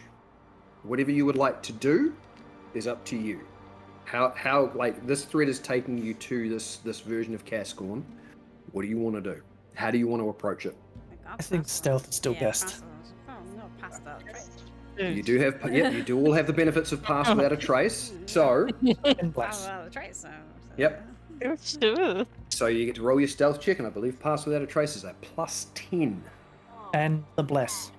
That's a d4. Bless doesn't work on ability checks. Does it not? No, I it's thought attacking it saving did. throws. I think it's Yeah. attacking saving throws, I believe. Yeah. 30. Oh, you would dice. That's when you would roll low. That's Wait, have I fine. That's remembered with that correctly? plus 10. Yeah, so it's plus 15. So that's math. Wait, is Then I'm incapable. 23. Wait. now you've got me, and now you've got me second guessing No, myself. it is. It's a attack Brain. roll or a saving throw. Yeah, because guidance and a couple of others are. For I ability. thought I hadn't Right, taken that many notes this session. We're on You to have, page though? 7. Well, I mean, I've Um, taken a lot of notes for me. I'm on to page 2. I mean, we are getting some lore drops now. So that is a Uh, 32. The So Lord. not 20. Okay, so yeah, so hang on, stealth checks. What did we get? 23. Oh, Vixen, that didn't come through. That's because I didn't push my button because it was outraged. What did Oh, you no. get? I rolled a 2 plus 2, so 14 for the password. Hey, it's better than So sorry, 10. what? Yeah, so what did you get in offer? 23. 23, 14, 27. 27. Nice. And what was yours, Frey? 32. It was a net 20. Okay. At This holds it disadvantage? for the night. Sweetie. Oh, was that at disadvantage though? Yeah. Do you roll two Oh. nat 20s? It was 2 net 20s. Wow, Freya's really like, this is my moment. I'm Yeah, this is- concerned this- with this is- myself. This is Frey's story. Cool. Yeah. Get the fuck out. Sweet as. Okay, so Gee, you guys progress forward and are relatively unnoticed from what you can tell. At least you're not drawing any attention. There is a moment where a long, spindly, serpentine-like shape with tiny wings adorning like 6 different parts of its body and long, lengthy legs roars and begins to come swooping out of the sky towards you before there is multiple impacts along its side, and Onira launching herself away, drawing its attention as it and chases after her. damn, this place is spicy. I feel like we're in a war zone. I think we are. Jeez. You've left one. You're entering another. Hi. Oh no! Oh dear. And you've arrived at the wall, and you have this gate, and the curtain wall of which you are relatively well familiar is crumbling and falling apart in places. This city has been under attack for some time. You can smell the fire and just death. You're not entirely sure who is defending this city, because so far all you've seen are these creatures attacking. But the 4 of you enter through the gate, and I immediately need all 4 of you to make wisdom saving throws, please. I thought a priest Wisdom, you sure? Strength This of one mind. is with the D4. This one does get the D4. Yeah. Okay. 16. It's kind of lame. No, it's all right. 13. 13. 13. And Frey? 15. Oh. How did I. What? Okay. There is immediately a crushing pressure that pushes down on all of you, and it is not just physically. You can feel a heavy weight in your mind, and it is as though there is something inside you tearing. You all take 3 points of psychic damage, and your vision is immediately gone. Oh no. Oh no.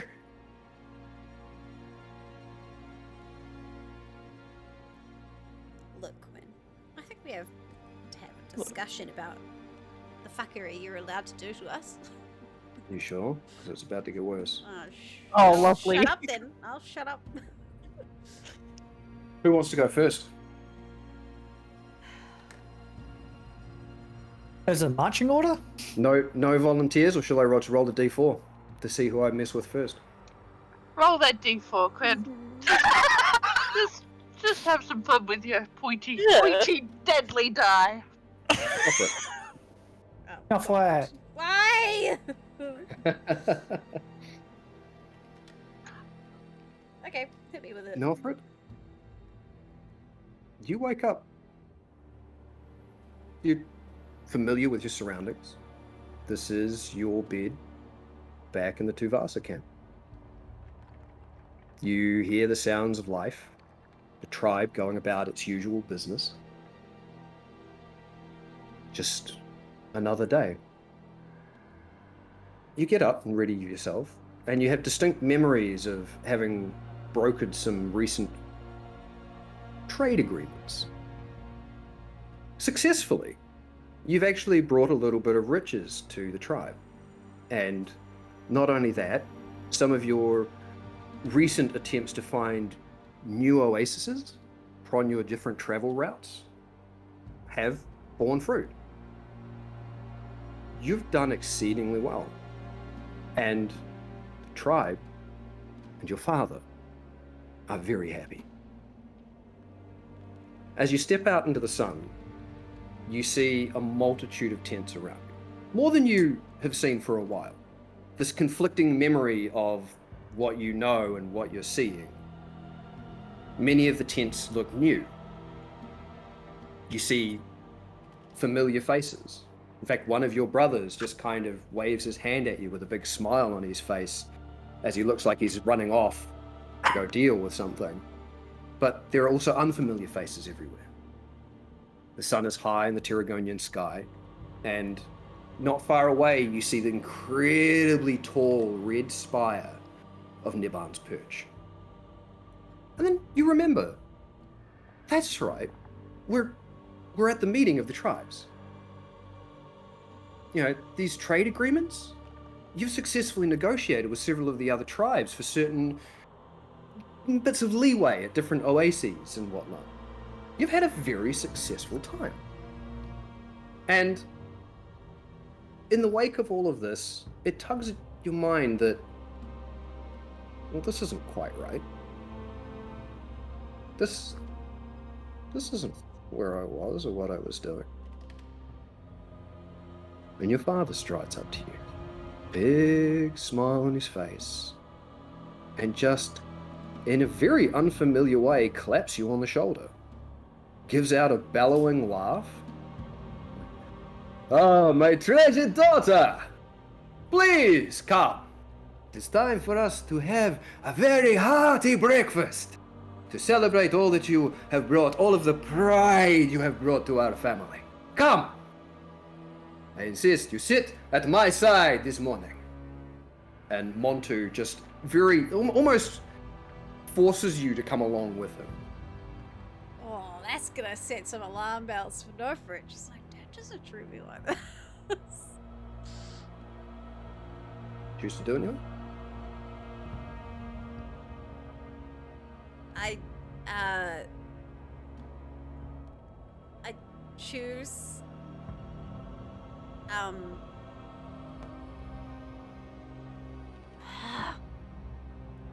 I choose to look at my shoulder, like my collarbone area. Mhm. Do I have my glyphs? Are they gone? They're not there? Not that you can see. Although, oddly enough, instead of your glyphs, you see that your skin's got something different. You've got tattoos in red and blue swirls and geometric patterns that initially, as you see them, don't make sense. And then it's kind of like you shake your head and it's like, of course they make sense. This is an ancestral thing. This is what we do, isn't it? And there's just this confusion that settles upon you as you're not entirely sure why you're getting conflicting messages from your memories.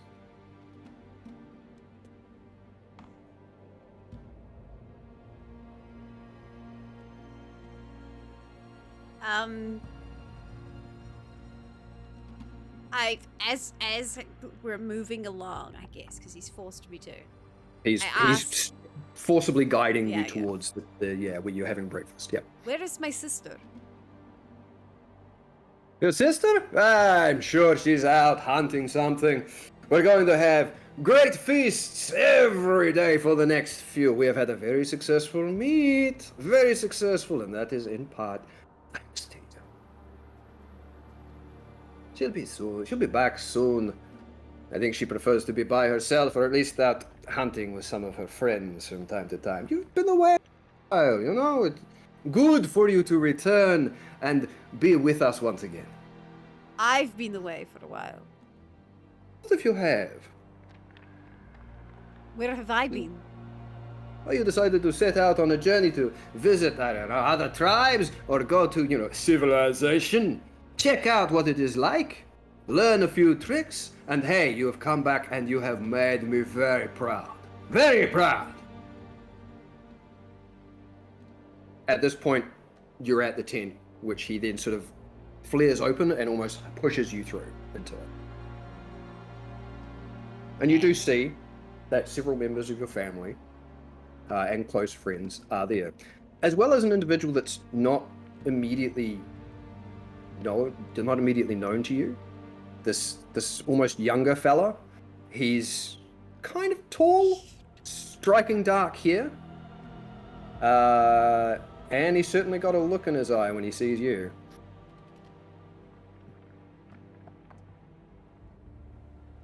Who is this? Ask to my father. Really?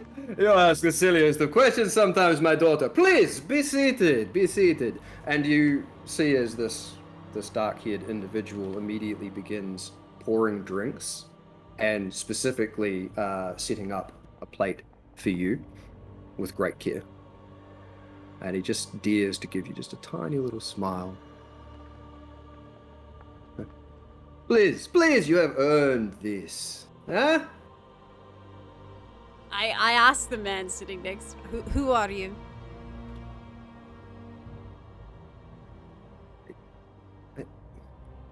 I do not know why you ask me this, Nofred. I am to be your betrothed.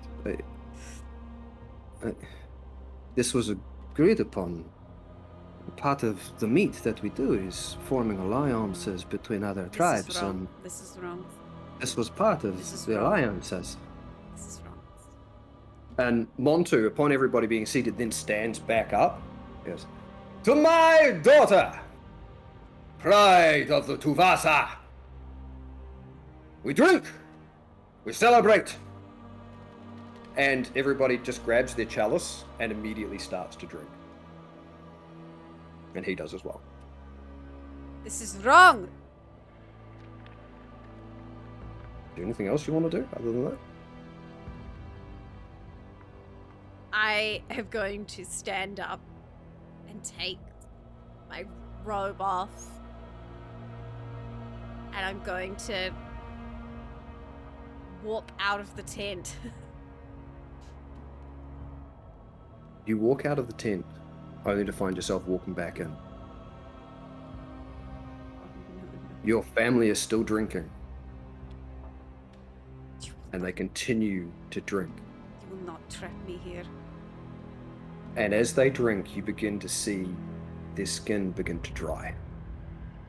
No, no.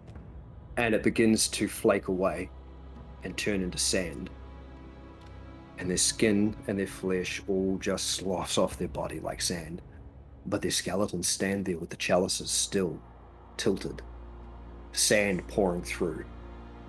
Piles of sand begin to form up their feet, beginning to bury them. I close you my hear- eyes. You and I- hear, from outside there is silence, where before there was the bleating of goats and sounds of a busy tribe. Everything is gone. This is not your reality. You will return now. This is not your reality. I'm sorry to tell you it is. And you hear a crash as a giant claw rips through the side of the tent and everything around you shatters. And standing before you, very tall, is a creature you've seen before. Large, pale blue skin, an elongated face with a lamprey-like orifice mouth. This is the creature that assailed you in the Twilight Garden against the Keeper of Dreams. Long limbs, hunched down, standing in the remnants of your tribe's camp.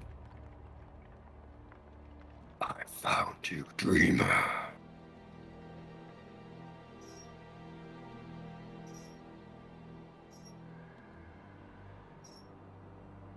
Then if you're real, so is he. and I push my hand down into the ground, and I have Maximilian's earthen grasp rise up with the hand, and I will it to keep going and be more than the hand.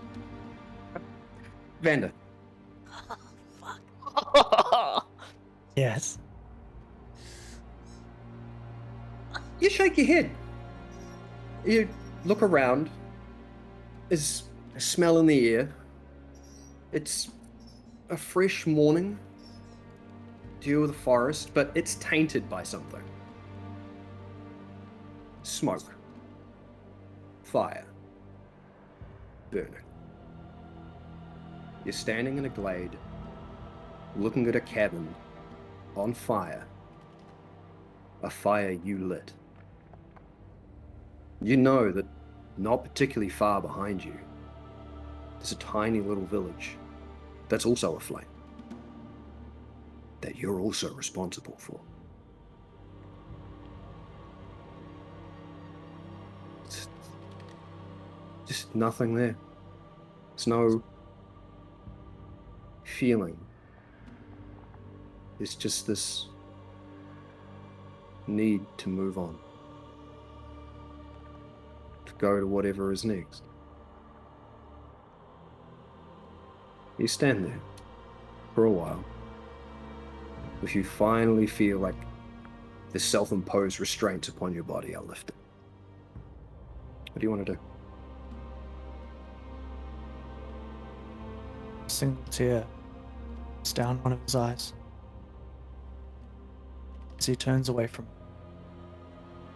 Walks away.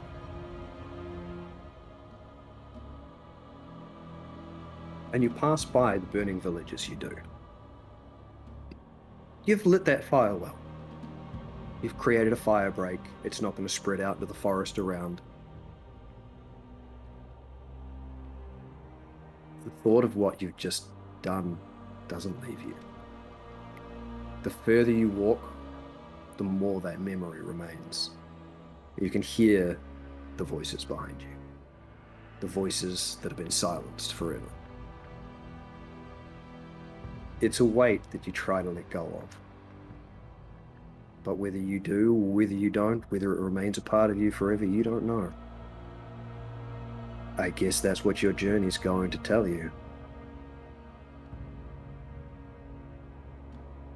As you Never walk... outside. Sorry? Never let's go. Yeah, never let's go? Yeah. So as you walk down this trail, you feel this shifting of time, I guess. You've had some adventures, you've had some journeys, you've come a long way since then. You still hold it there, you still remember it. But you find yourself suddenly shifting into your cat form. You're napping at the end of a bar. And the barman just wiping down the bar, having a good little chuckle and a laugh. You know that the chef here is going to leave out some of the tasty morsels of food for you. She also knows you've got some weird fascination with her favorite kitchen knife. Doesn't know why. To the rest of them, you're just a cat. You're just a local cat that they seem to have picked up as a bit of a stray. And then time shifts again. Same place. A little later. That chef died. But she knew, maybe, that there was more to you than what you'd let on. And the one thing she wanted to do was leave one of her knives for you. Her favorite knife, one she'd always treasured. And it just kind of becomes a part of your collection. One of the treasures that may not be particularly valuable, but meant something to somebody.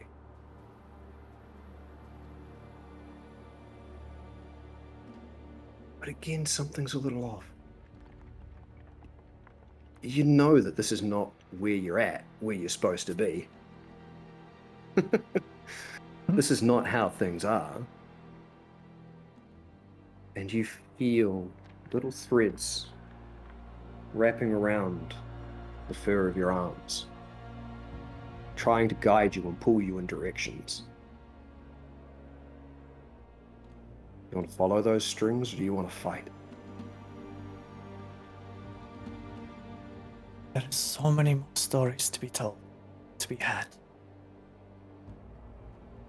Let us see where the wind takes us. You gonna follow the threads? Follows the threads. Okay.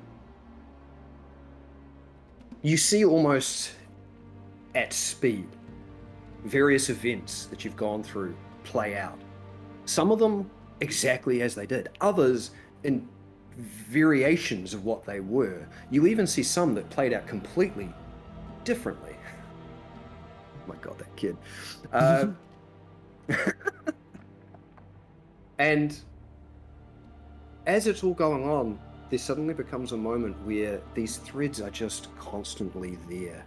They are constantly pulling you, dragging you along, and there are moments where you almost feel like it's trying to pull you in various different directions.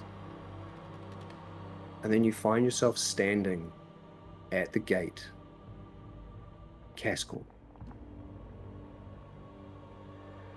And hovering in the sky over Cascorn, this enormous figure, just a cloak, hooded all the way down, and you see what look like these sharpened glass-like fingers that are over the city, and all of the threads that are around you seem to be coming out of its long, voluminous sleeves. And even though it is a gigantic thing, you know it's looking directly at you. And it moves its hand and tries to pull you further into the city.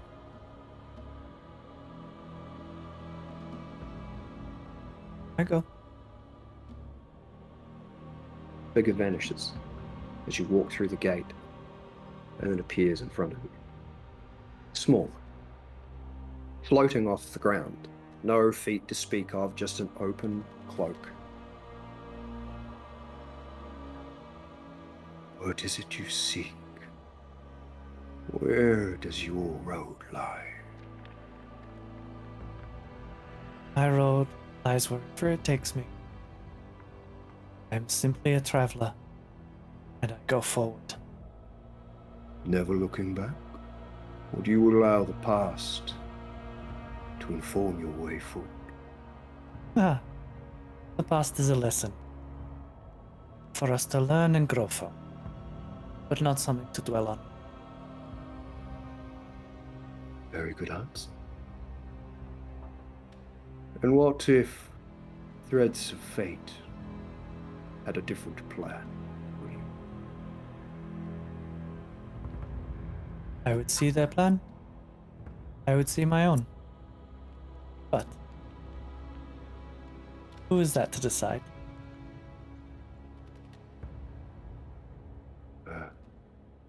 The Fate Weaver decides it for us all.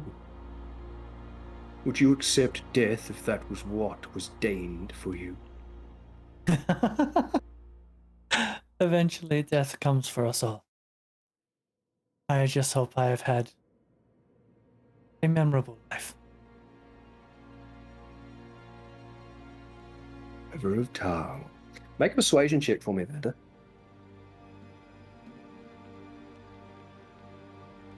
16? Yeah, 16. Nice.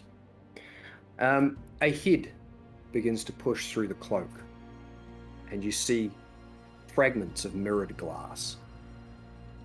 No features, just sharp angles, and it's all mirrored. That's all right. Very cute. Like, do you have the strength to decide your own destiny? Would you care to test it? Or would you continue to run? I'm quite good at running, but I also don't tend to shy away from a challenge that is right in front of me. Then let's see what your worth is. I challenge you, Vanda. Show me the strength of your resolve. And the mirrored face cracks across to become a jaw. And the glass blades, as fingers, stretch out. And it begins to float towards you. Oh, very well. All right? Yeah. Excellent. In that case, we'll switch to Sekit.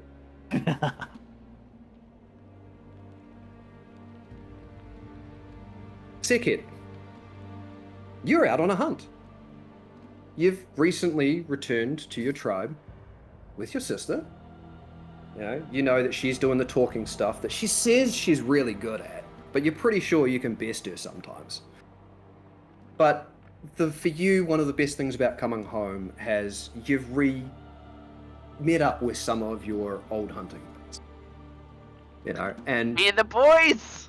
they've immediately accepted you back, and you guys are out on just a very casual hunt. It's a clear morning. You've got your quarry. You're heading after one of what is known as the Thunderhorns. You know it's nearby. You've been tracking it. You know day's getting on. You're probably missing out on the feasts, but you are deep in this hunt, and honestly, you don't care. This is what you are here for.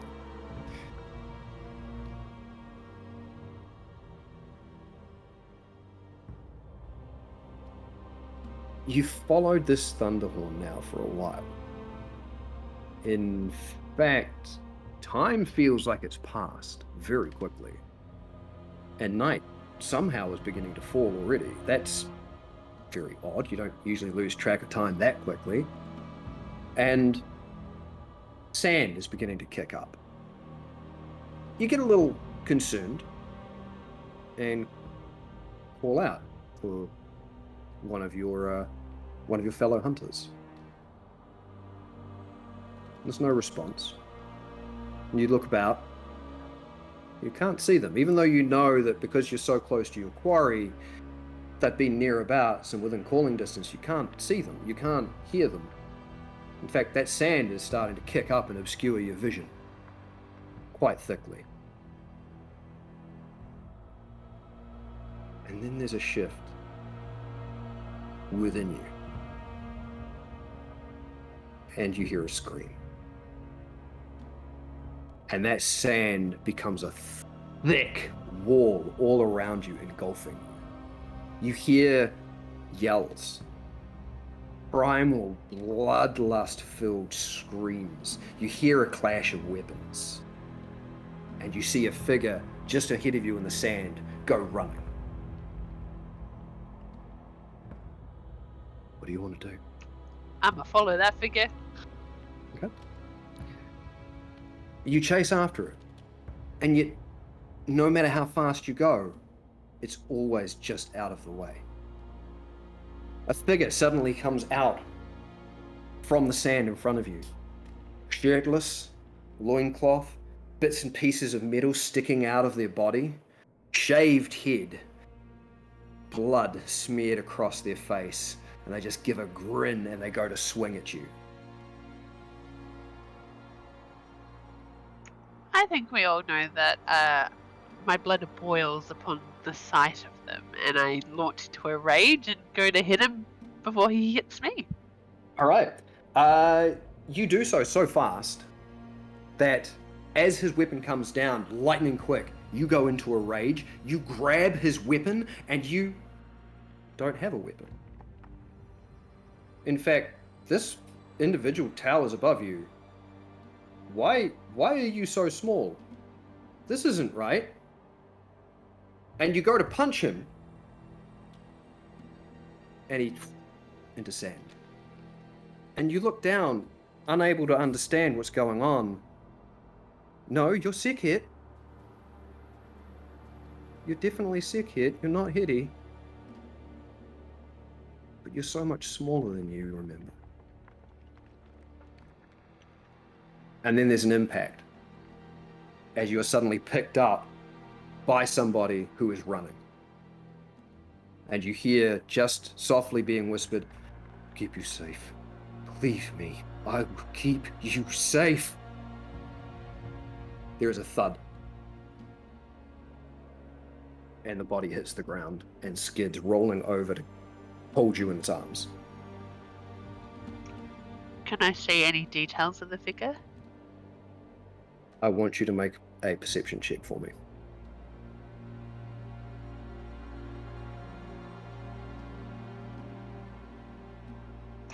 $16. At first, this figure, dark-skinned, much like yourself, dark hair, everything about them has this sort of browned, like this dark brown coloration to it. But as they're holding you tight and you squirm to try and see a little better, that body shifts and changes. And then looks down at you with blood leaking from the corner of its mouth. You didn't catch a glimpse of who it was before, but for some reason, and you know this isn't right, you know this isn't okay, the figure holding you now is Goldilocks. This isn't how this happened. You have a memory of this. Somehow it's come back to you. It's been lost for so long, but you remember this. But it wasn't him. Goldilocks, you were never there. What are you doing? What? And one of the arms releases its pressure on you before just gently stroking the side of your head. It's like, my sick head. We will make sure that you are safe. It is always what we as parents are supposed to do.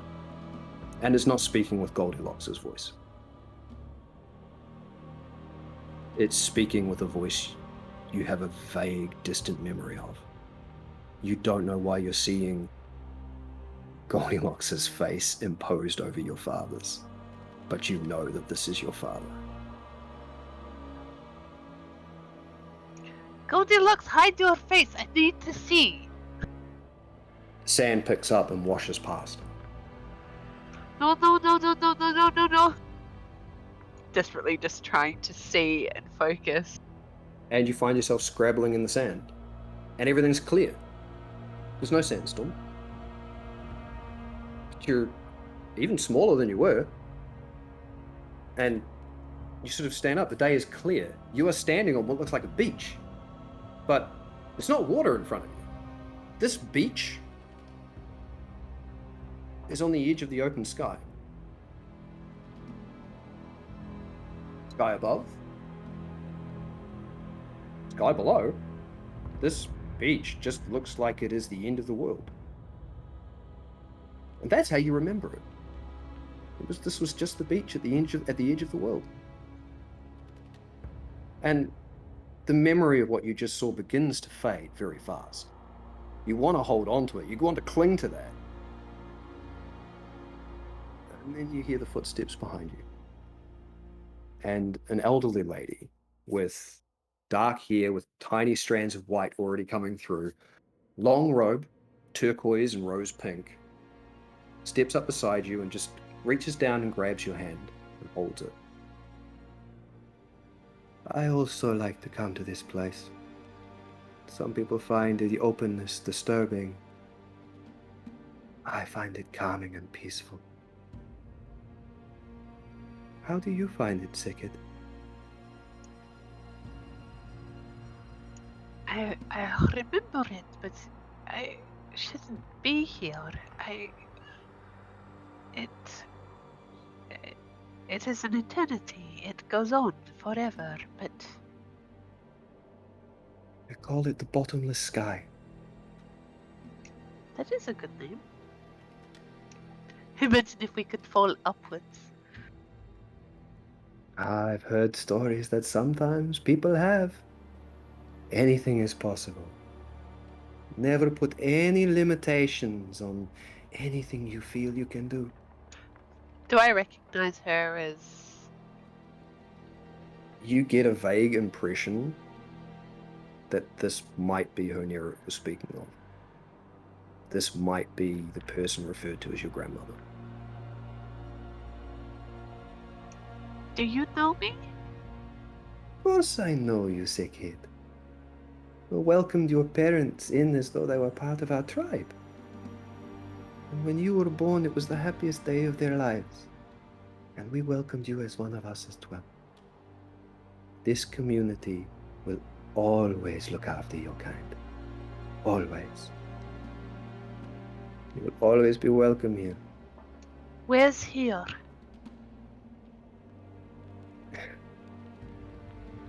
At the edge of the world. Of course.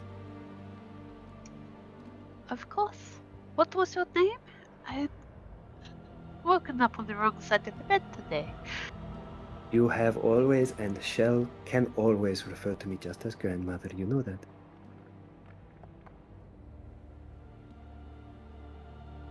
If I ever got lost, would you come find me?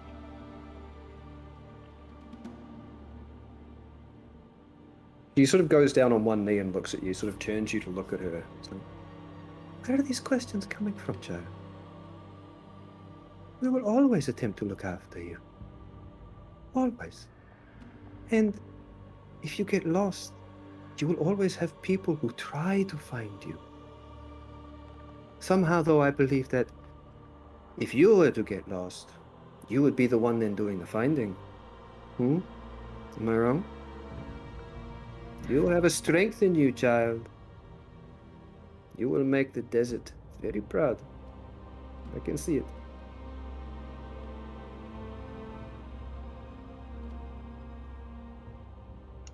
I have something inside of me, yes.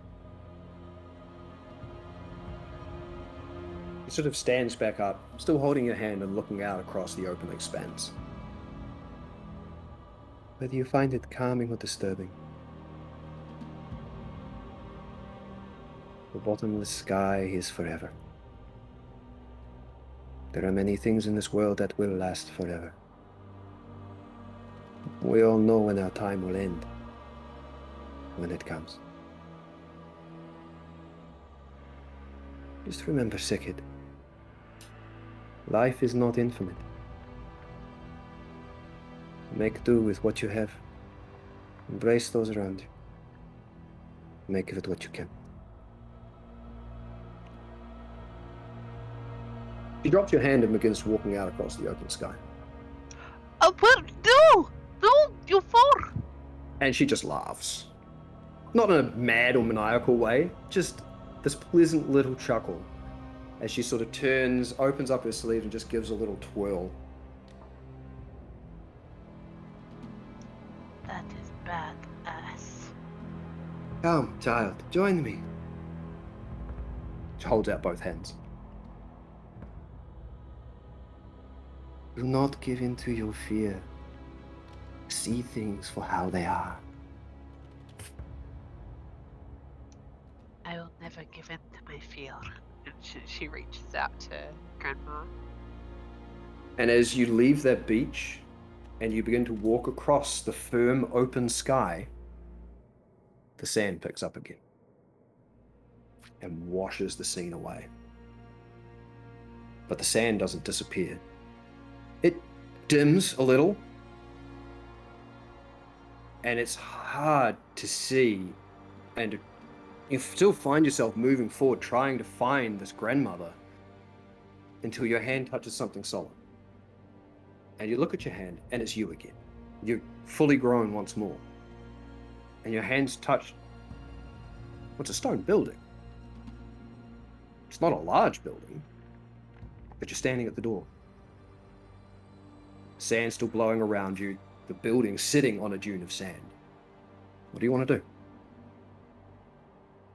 I want to try and find a way into the building. As soon as you think that, the door is right there and it opens. And you walk in, find a small stone room. There's a window high in the wall opposite, and a single bed up against the left-hand wall. Door closes behind you. And at the same time, a red glow begins to appear in the far right-hand corner. And it's then that you notice that the bed has scorch marks on it. But there are claw marks down the wall. And an arm, obsidian black, reaches through this glowing section of the wall, dripping molten magma, and just into the ground. You've seen this before.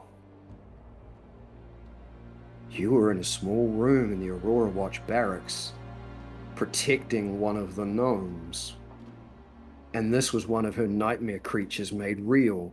And then another arm comes through, and a wolf-like head pushes through this glowing section of molten wall and turns to you, bits of magma frothing like spittle, and it runs at you as it begins to pull its way fully through and lumber at you. I stand my ground. I'm gonna attack the thingy. Right, we're moving on to Freya Lisa now. Holy shit.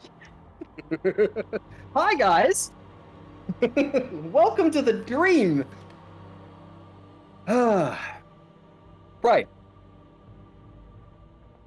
You walk through the arch of Cascorn's gates. And all of a sudden everything is engulfed in a blizzard. Everything just turns into snow and ice. And it's very brief. It passes very, very quickly. And you're standing, it's nighttime. Everything's cold. Everything's still. You appear to be home.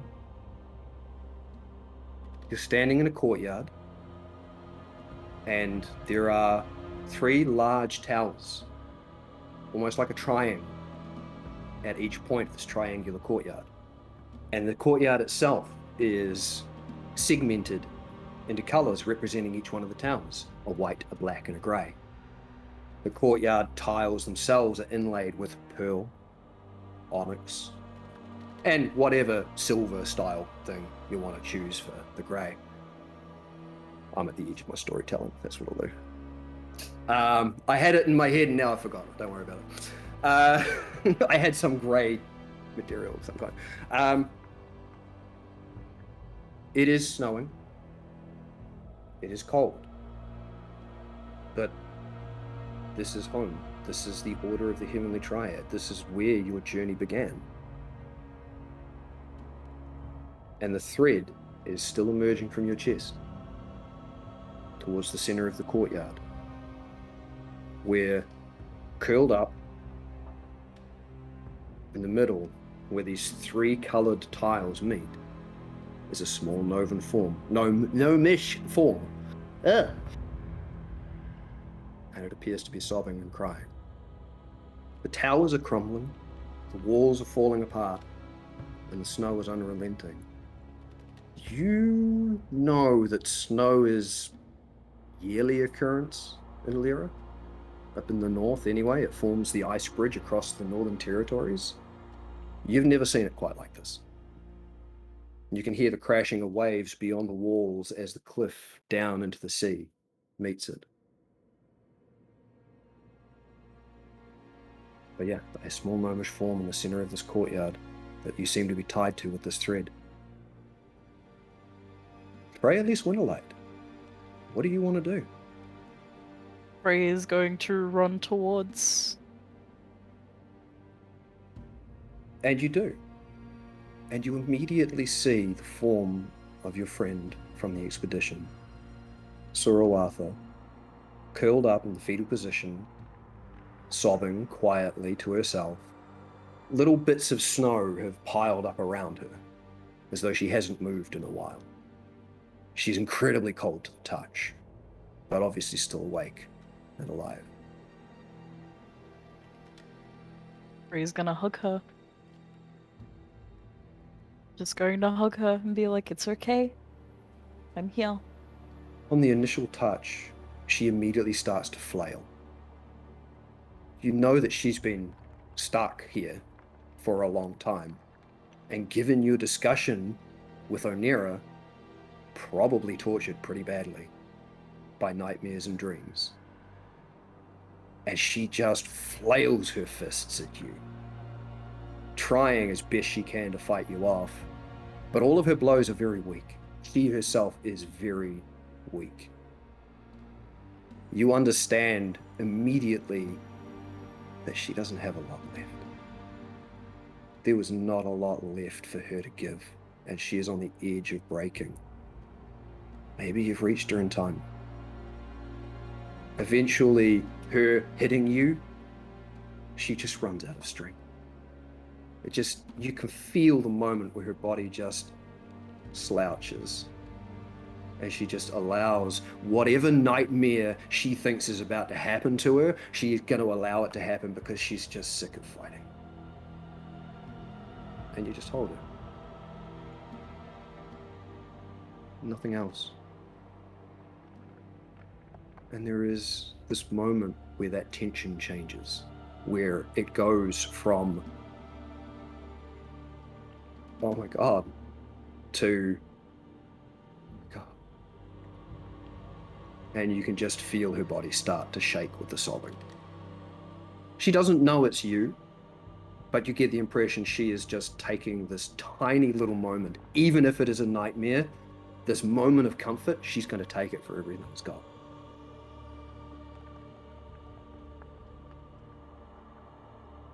Anything else you want to do, Fred?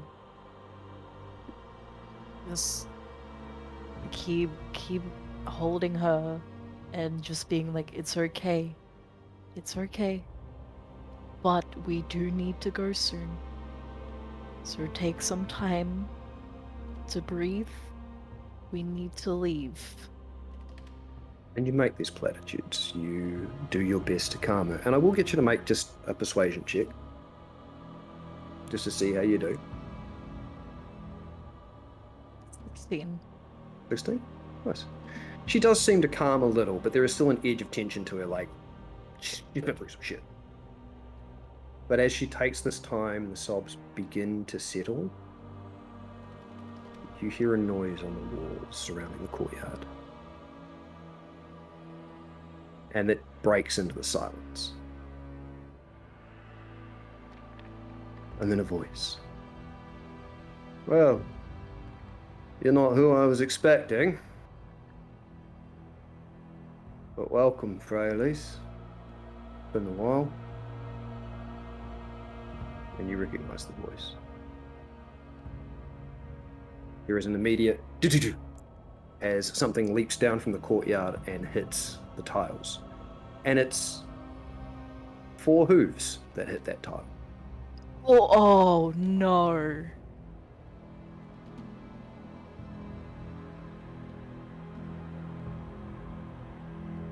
What do you want to do? Ray's going to turn around to face the voice, but she is going to have one of her arms around Sir Arthur, as in protecting. And sure enough, the vision that meets you matches the voice of the leader of your order, Winter, the centaur. His long white beard coming down over his uncovered chest, even in the snow. Cold never bothered him anyway. And he just kind of looks at you and gets a sad smile across his face. Cute little lad. What are you doing here? Where have you been? You're a smart girl, Freyalise. You've always been smart, even if you don't give yourself credit for it. I'm sure you know the truth. I'm not your Winter, am I? No.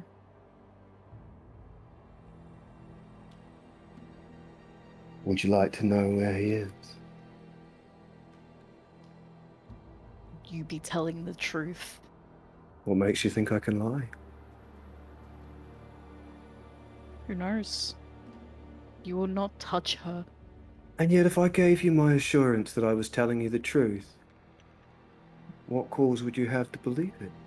Perhaps that in itself would be a lie. But I can tell you where he is. What would you want in return? I want to know where the bitch Onera is. It's She's- not worth it then. She's got something that doesn't belong to her. It does not belong to you either. No, not to me. My master wants it. He's going to get it. He can give up and make this ensuing conflict less of a conflict. Or we can get down to brass tacks. Either way,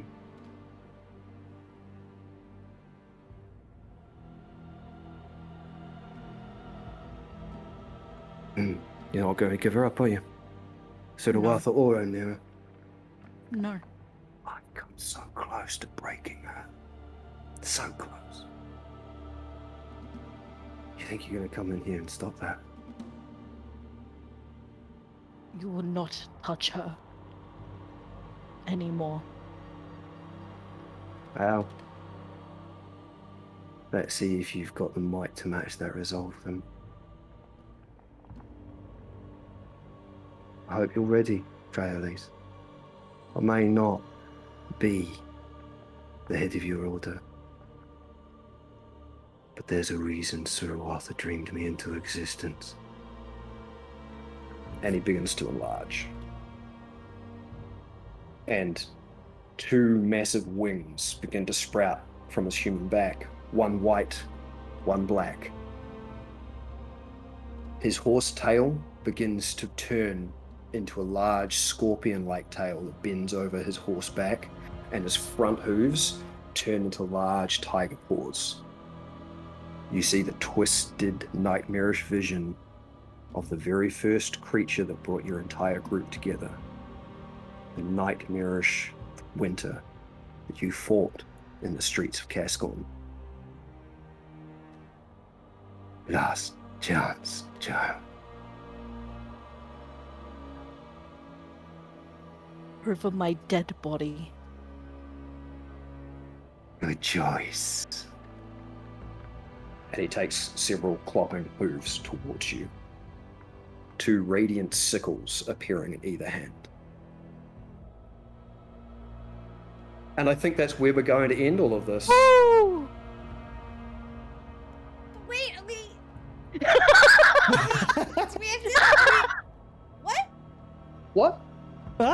fighting this Huh? solo? I guess we just have to find out next we time. wake up? Because it's way too late to start any of this shit. Ah, Yeah. fuck. Hey, note to the DM, by the way. Yeah. Frey's only on 25 HP, just to That's let okay. you know. That's fine. You guys Yep. didn't get a rest. Yep. So No, I we am didn't. well aware that some of you are very hurt. That Oh, doesn't yes. change what's happening Yes. here. That, also another note, that is probably the angriest Frey has ever been. Good. And nobody saw it. No one saw it. We'll No. never believe her. Oh, there we go. Ah. I had fun. I had to stop Excellent. Zenros. It's getting too late. There's no way we can kick off those next events and actually have time. There's no way. No. It was almost my intention to get to this. If the party hadn't have chosen to try and save people from burning buildings at the start of the session, we probably would have done this. Ah. They decided to be the heroes, which We is did. entirely fair, We did. and I applaud them for Our that. bad. So Moral compass. we will Excellent get into that bitches. next time. Excellent. And because Scream is still live, Haha. raid some Scrim Oh, for some God. Kingdom Come Deliverance because I want to yell at him for playing a video game and I'll think about how scary this is anymore. So let's start that raid. Glad Oh, that Frey was able Jeez. to hug her friend.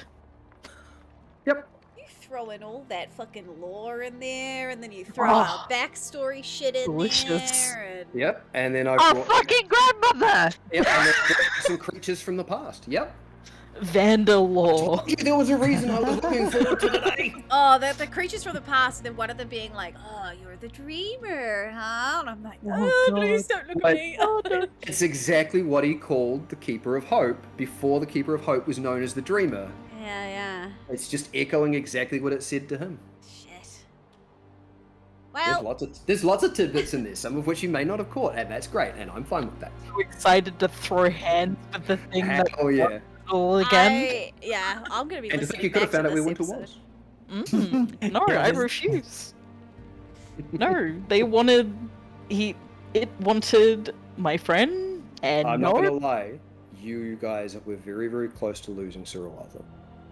Oh, and on that no. note, we're gonna raid out. Timeline wise, how long you guys have messed around doing other things, she was very, Close to very giving up on us? close Right. to just losing. Yep. But anyway, Thanks everyone for watching and being here today with us. We appreciate you. I'll see you tomorrow. Bye.